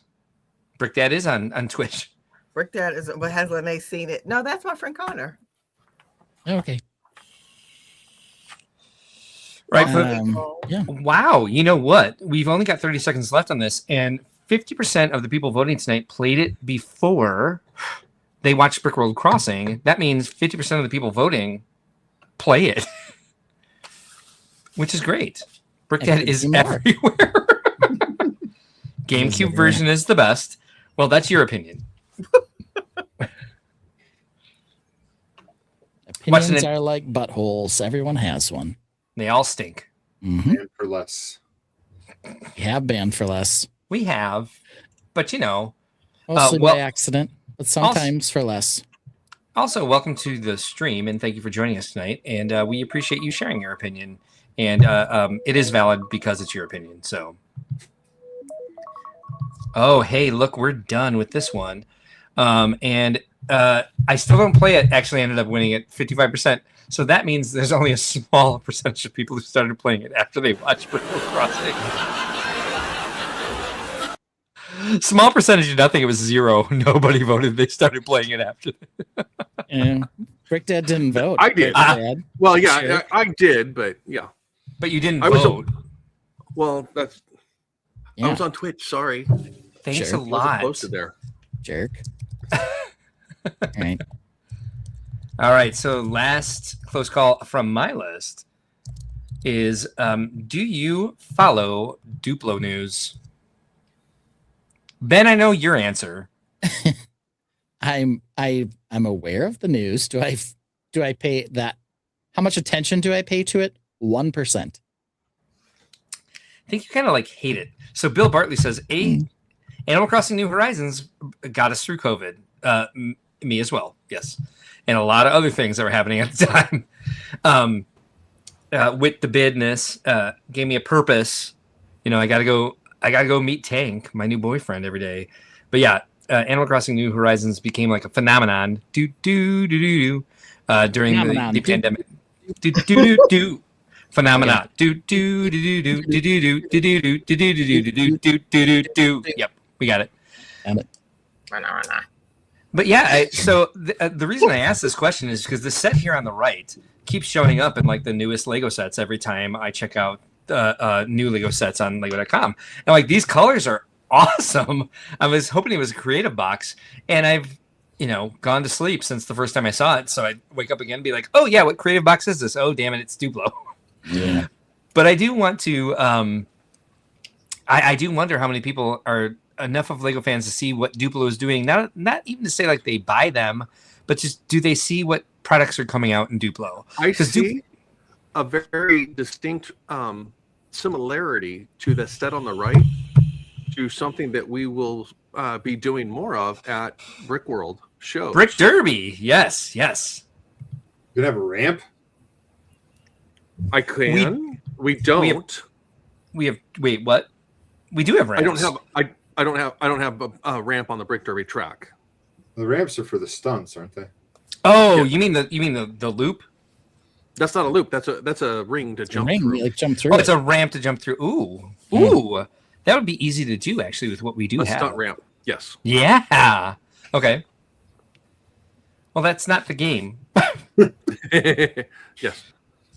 But yeah, no, actually, I have been paying attention to the Duplo news because of things like this. Because they do try to incorporate a lot more of the play functions and the play features of sets. So the kids aren't just building, they're actually playing and interacting with them. So things that you see in the Duplo sets do translate over to the regular Lego sets with some of the stuff that they actually have.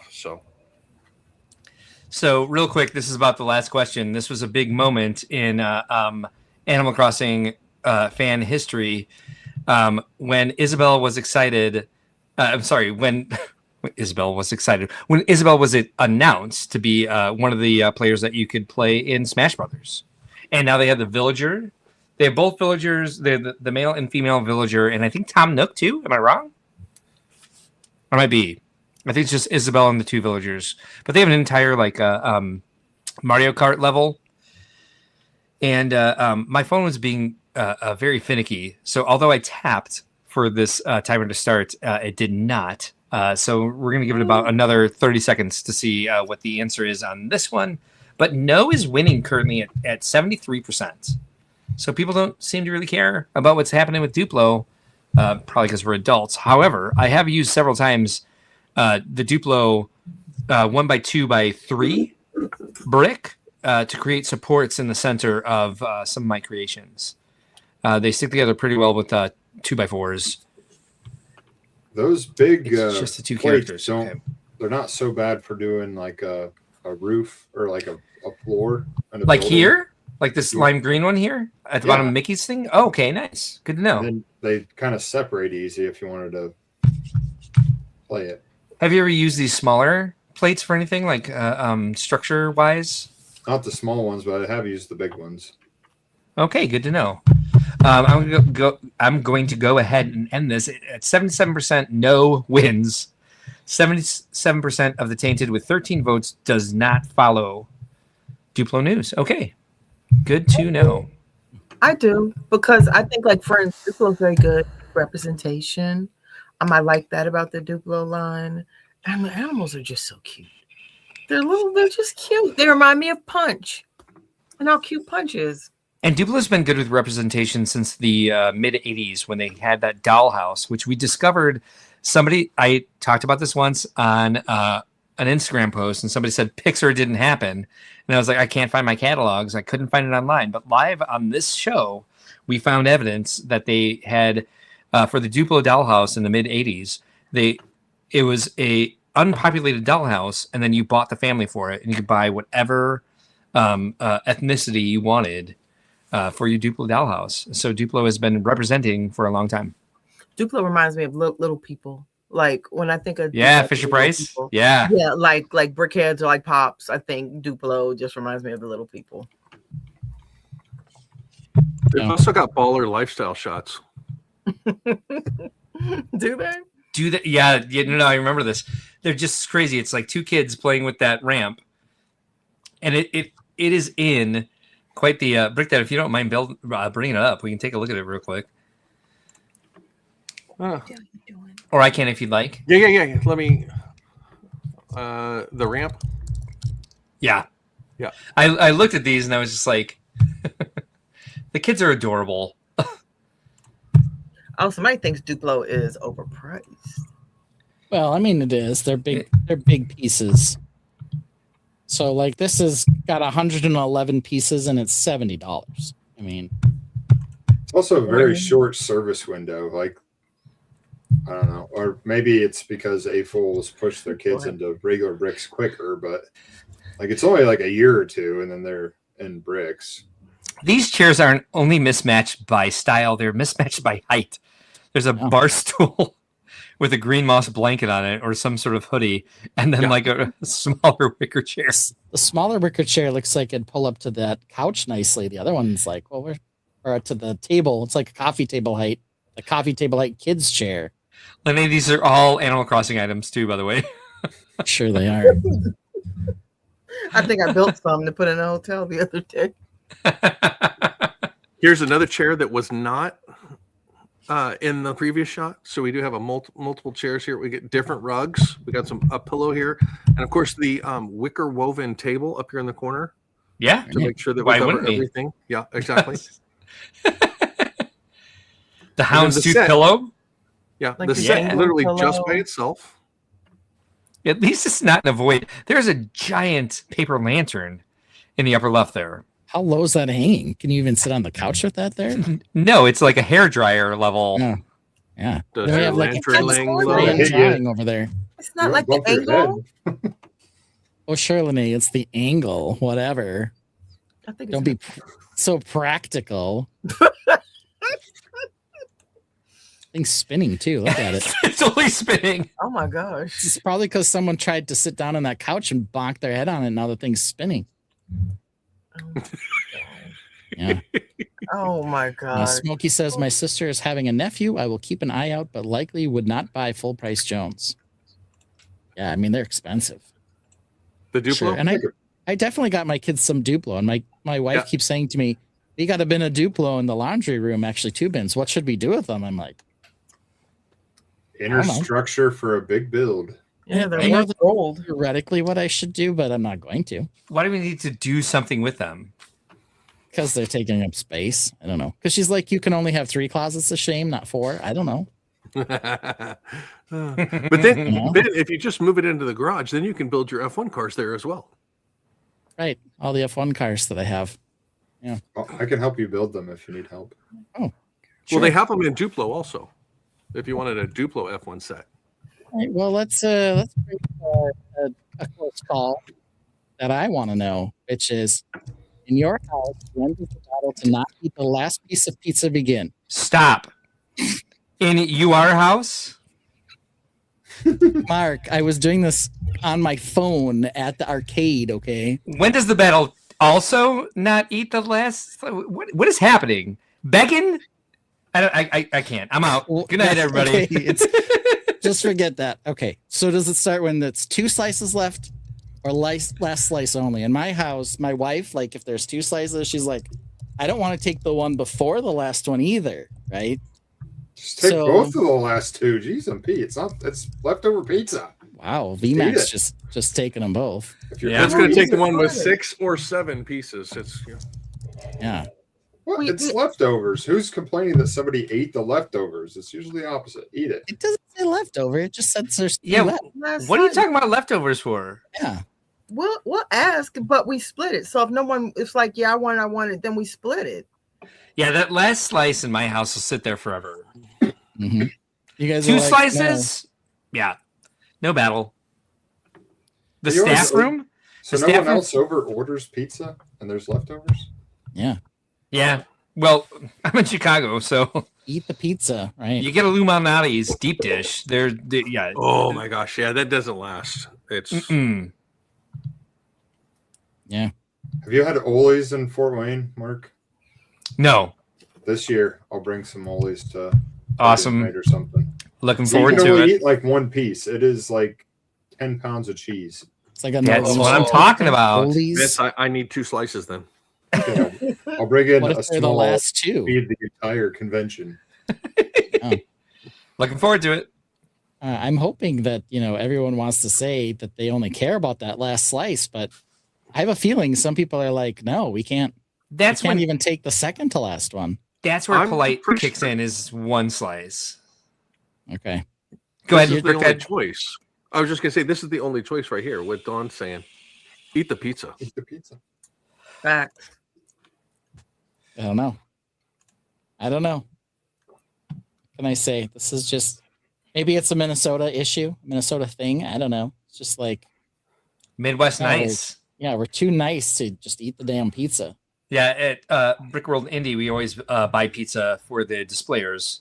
And we try to do something similar in every city that we operate in for expos, not for the convention. We would not do this for the convention ever. But I always step out of line because I'm like, I'll wait till the first group is done to make sure that everybody has something. Not me, but if I walk through and there's only 1 slice left, I'm going to eat that. Yeah. If there's 2 slices left, I'll eat both of them. Oh my gosh! After the first round. massive amount of pizza in Indy last year. Well, what I've determined when thinking about this is that the people on the Brickworld panel are just simply have no manners. Because I'm looking at the poll right now, it's 50-50. It is a true close call at the moment. We're too TWO nice, according to your grammar tonight. So no one eats the last slice, and then you have one slice of pizza in the fridge that nobody wants because that's not a meal. So politeness just costs you.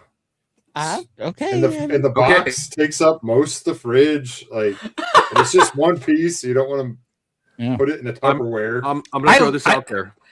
When there's only one piece left, I grab that piece and I eat it while I'm making whatever else for dinner. I love that VMAC attack is like triggered by this question. Yeah. It's not enough pizza, but it is pizza. So this is amazing. It ends as a true close call, 50-50, 2 slices left, 1 slice left. What? I knew I could do it. I could do it. You did great. I didn't know you could do that with this one. Actually, I did not have faith. No. I wrote it. People did not know what you were asking, and so that's why. You didn't know what I was asking. Why wouldn't they know what I was asking? Smokey Smoke says slices should only be eaten in 2s. That's a good point, Smokey. That is a good point. Yeah. Deuces. Clearly no one except you was confused, Mark, because everyone managed to answer the question. In UR house, when does the battle also not eat the last slice of pizza, Beggin? Next question. Did Mark know I was trolling him on that last slide?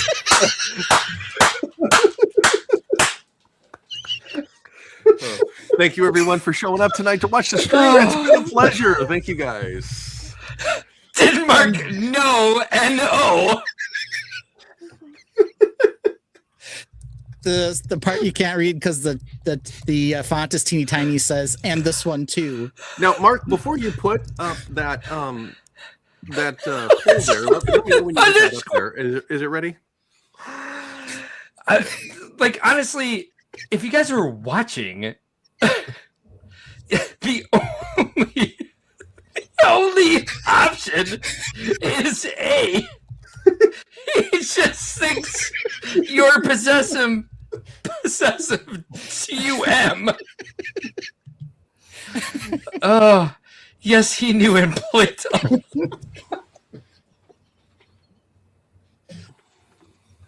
Oh my gosh. All right, I'm going to do you one better. Yes, he GNU and plate along. Oh, god damn. Did you put no as like KNOW as it? Too late. KNOW. Well, Mark, here, I got the timer for you, okay? When it comes to building Lego, there's a man we all know. Banging out MOCs, winning best of show like a gorilla in the wild. Ben stumping on his chest. His castles and spacecraft are beyond the best. Oh! Flexagon base is so unique. He's a bearded wonder and a Lego freak. Lego freak! The best host in all the land. Everyone's screaming out, "You the man!" But I'm not going to pass the buck.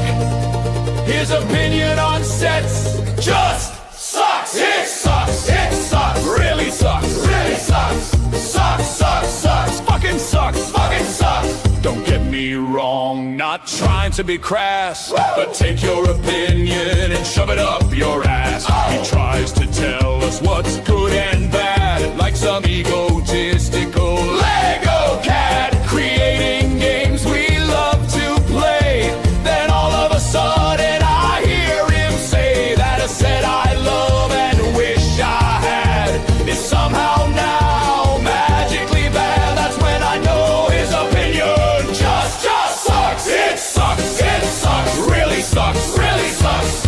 Sucks. Sucks. Sucks. Man, it fucking sucks. Fucking sucks. Fucking sucks. Really sucks. Fucking sucks. Sucks. Sucks. Sucks. Man, it fucking sucks. Fucking sucks. I disagree and get nothing but shame. Hey, Daddy Ben, it's not the game. He's a Brickworld master and an awesome dad, but his opinion on sets is just fucking bad.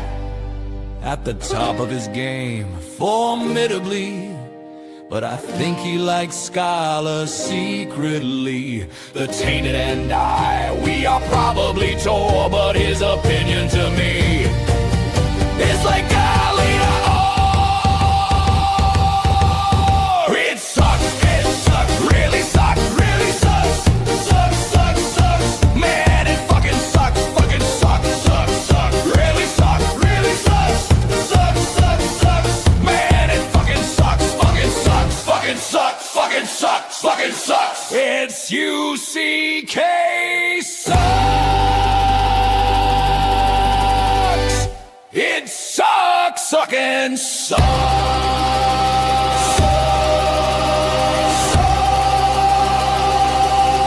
Fucking sucks. Fucking sucks. Fucking sucks. Fucking sucks. Fucking sucks. All right. I'll do you one better. I will have to say this question makes me feel like I'm some sort of grammar not seeds.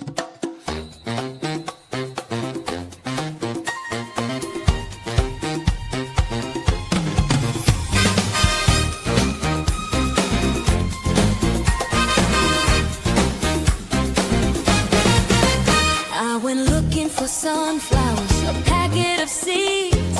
Wanted to garden even though it's only 30 degrees.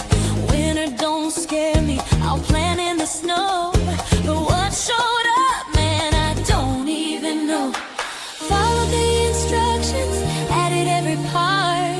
Thought it was odd, there was no soil to start. As the pieces clicked together, it finally dawned. Something here is incredibly wrong. These are not seeds, no, not even close. Just tiny plastic bricks in a sunflower pose. I tried to grow a garden, but instead I built a toy. Left a bad review. Hey, what's the point? No dirt, no roots, no petals in the breeze. Just plastic flowers. No, these are not seeds. Hey, hey, not seeds. Not seeds. Hey, hey. I waited a week, yeah, I watered them too. I put them in the sun, fed them flower food, but they refused to grow even after fresh air. My family booked me some in-home care. The search said sunflowers, I said hell yeah, I'll buy. But plastic blooms don't blossom no matter how hard I try. Now my friends keep asking, how's the garden going? And I say it's plastic, it's flimsy, and it's not growing.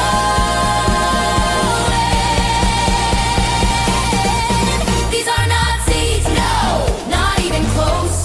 Just tiny plastic bricks in a sunflower pose. I tried to grow a garden, but instead I built a toy. Left a bad review. Hey, what's the point? No dirt, no roots, no petals in the breeze. Just plastic flowers. No, no, these are not seeds.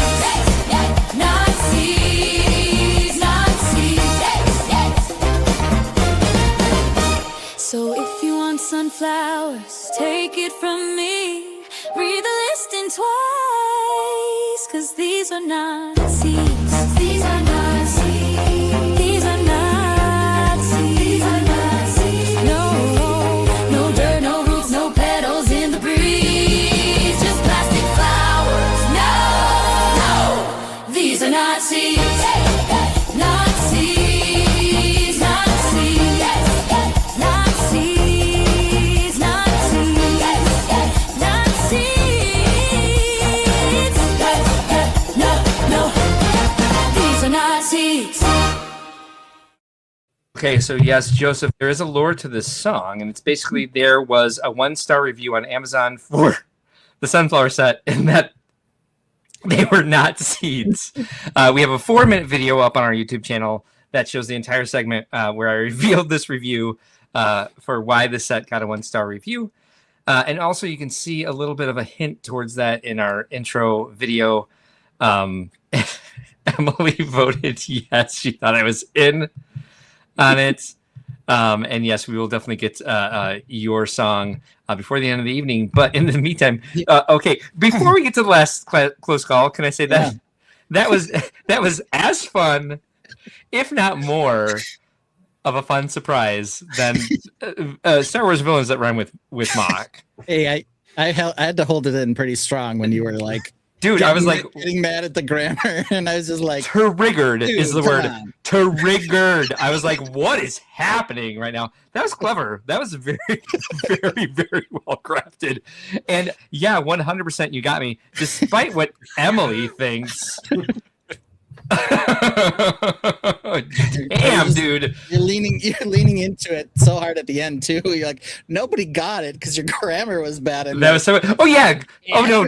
Trust me to bring it right back. The fact that I still saw those two words on the screen and could not help myself.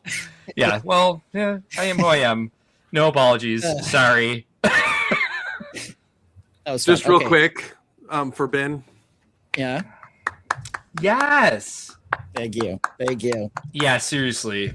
All right. So, lighting special live build ? So while we were working on the the Outlaw Forest Den, it looked to me like it would be a perfect set to add some brick stuff lighting to it. And so I was thinking, hey, should we do a live build where we light something to see if people are into it? I've been asking for that for a while. Yeah. This is not the way I put it. Smokey Smoke says, "Mark the grammar warrior." That's not the word I used. It's not. These are not seeds. Yeah. Mark is not seeds.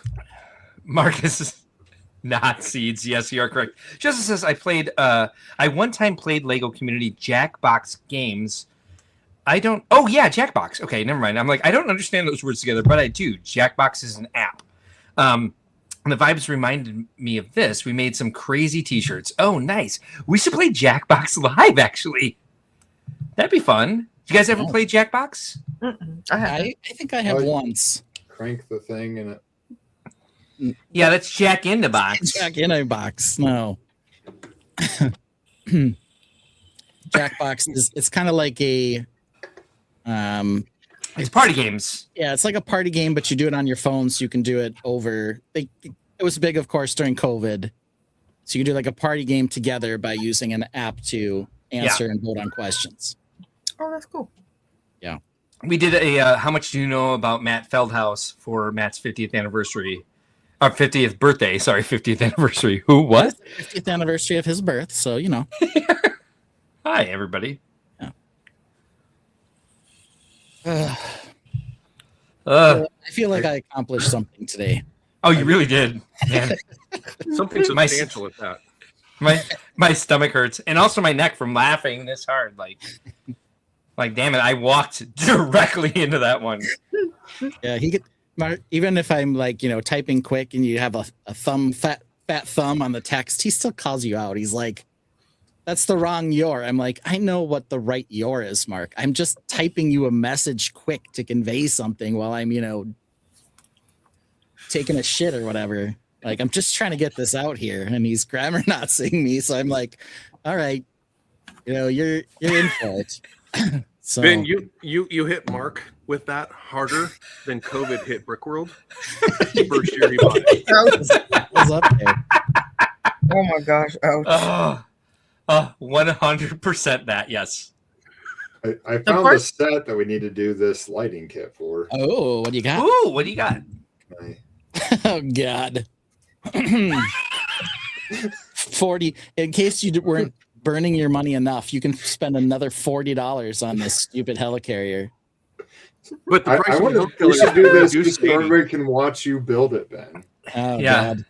The lights look cool. That needs to be funded by Brickworld to be a thing.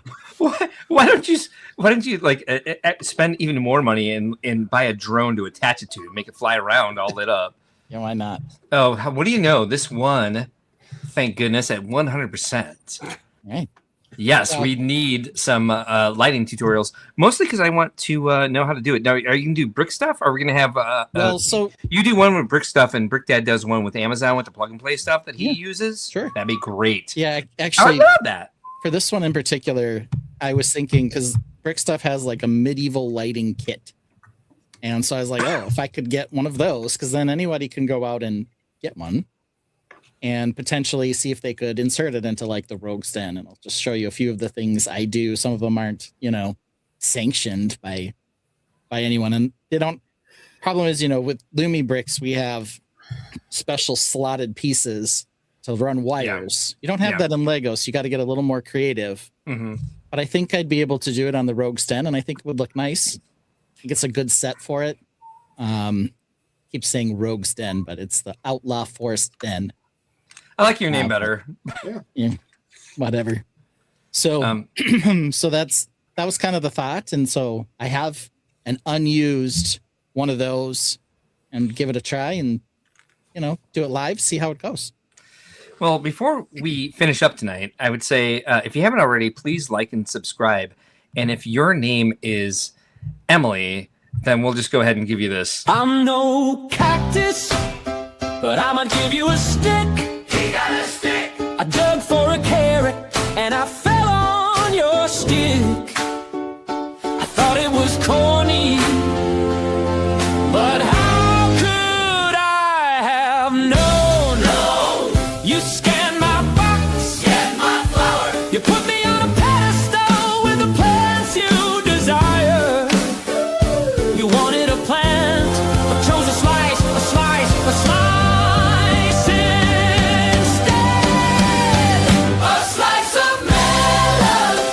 It's not a plant, a fruit you eat it deep into the night. A slice of melon. It doesn't feel so right because melon stops growing off the vine. Anyway, how's the stream going? I'm sorry, I'd like to ask a question. We did have a hiccup. Mark, is watermelon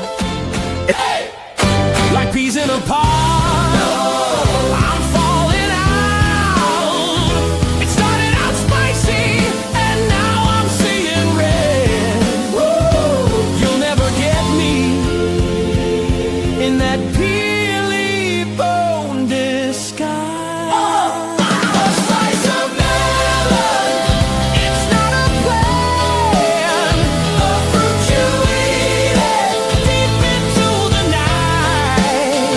A slice of melon. It doesn't feel so right because melon stops growing off the vine.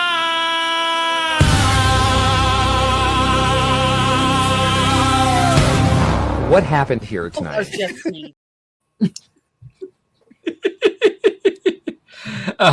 JVB wants to order one and build along. I do hope you're talking about the helicarrier. Yeah. It would be nice to be able to put enough planning into this to be able to put up the products we'll be using in that demonstration so that people can build along. Yeah. So yeah, I actually have the parts. I got them today specifically. So essentially what I got was a medieval lighting kit and a 4-pack of torches. So I'm gonna have to replace the torches that are in there with these new ones. There might be a few parts that I'm gonna need to pull out too, but you can always watch it on replay, obviously, as well. Yeah. We'll see how it goes. Mm-hmm. So You can't get that set anymore, right? not easily. You could still can right now at markup. Who There knows? isn't- It'll apply to any set that you do have. There is another one that still burns a hole in your pocket. It's like the mini Star Destroyer, the mini Executor Yes. class. Yep. Yeah, there's another $80 Star Wars mini ship.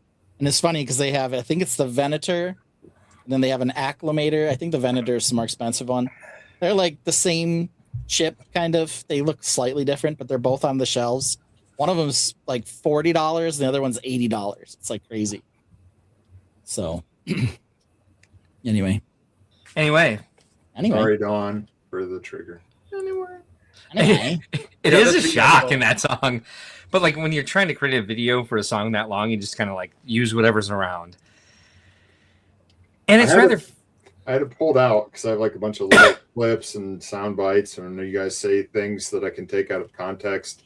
So that was one of them. So I just grabbed it. Makes sense. Hey, here we are. Here Well, we are at they the do end of the sponsor evening. our show in Grand Rapids, which is nice to be able to give them some notice and recognition for the fact that they overcame adversity and problems. No kidding. Like that.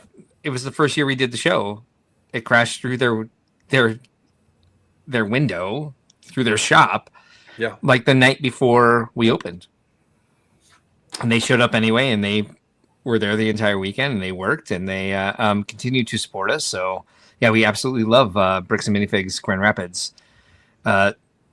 Really, really unique set of people that can go through something like that and be able to continue to produce for something like what we do for the rest of the weekend. But they stuck to their sponsorship. They stuck to building the Lego community, which is our brand as well. So yeah, shout out to Julia and her husband and all the Bricks and Minifigs Grand Rapids team for going through that. There was somebody in the back room closing up for the night, and he decided to stick around. Like the shop had been closed for a while, but he was studying for a final.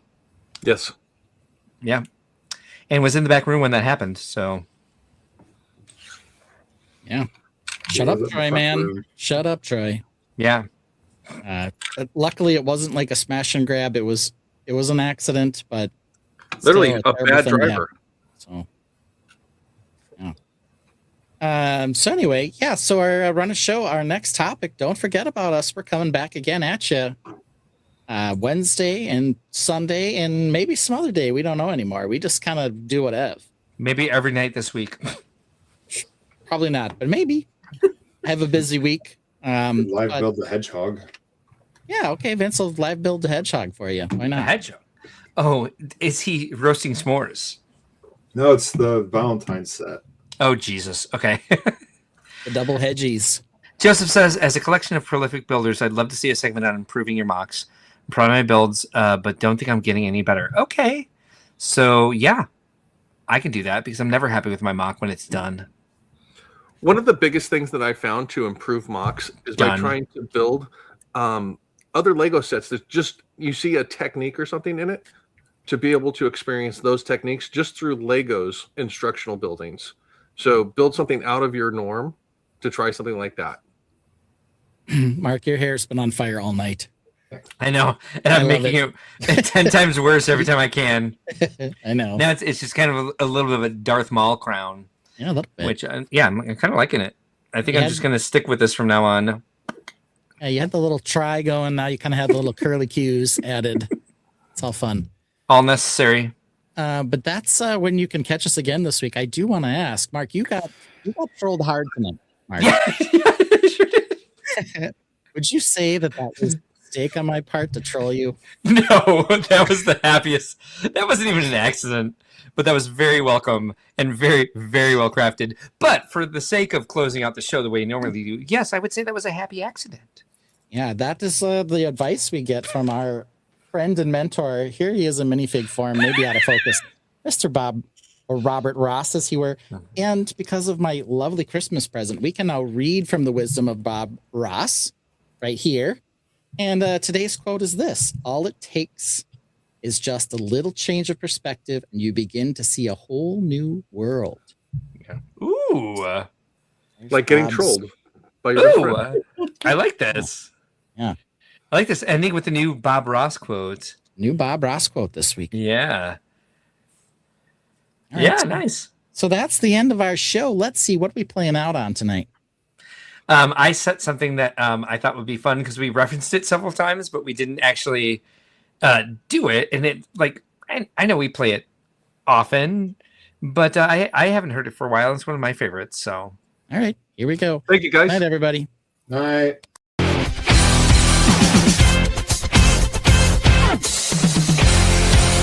Ben and Mark made a new best friend when Chazzy Viking Bridge joined the Tainted. She likes Lego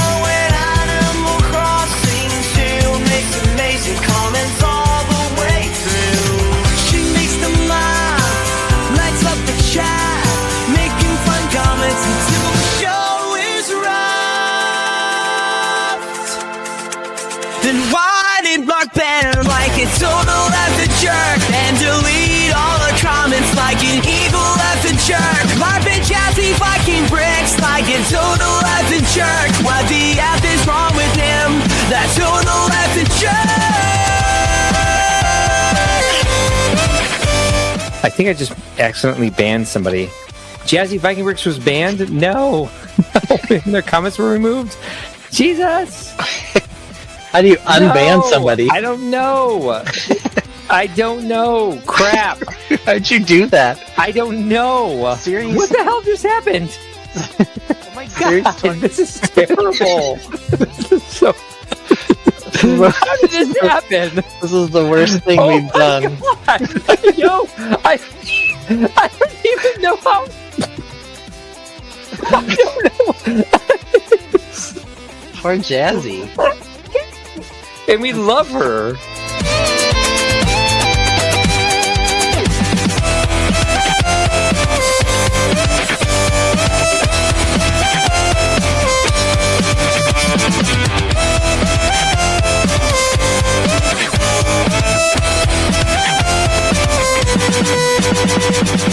Mark tried to impress her by choosing Series 9. She voiced her opinion, and Mark fell in line. His face lights up when she shows up. Loves every comment, bringing each one up. Then why did Mark ban her like it's total effing jerk and delete all the comments like an evil effing jerk? Mark said why we do this like total effing jerks. Then said you know how we you total effing jerk.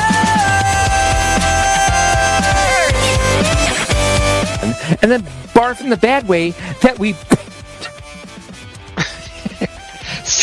Could you please stop saying we banter? I don't want to hear that again. Mark Ben Jazzy Viking Bricks like total effing jerk. What the F is wrong with him? That total effing jerk. That total effing jerk. That total effing jerk. That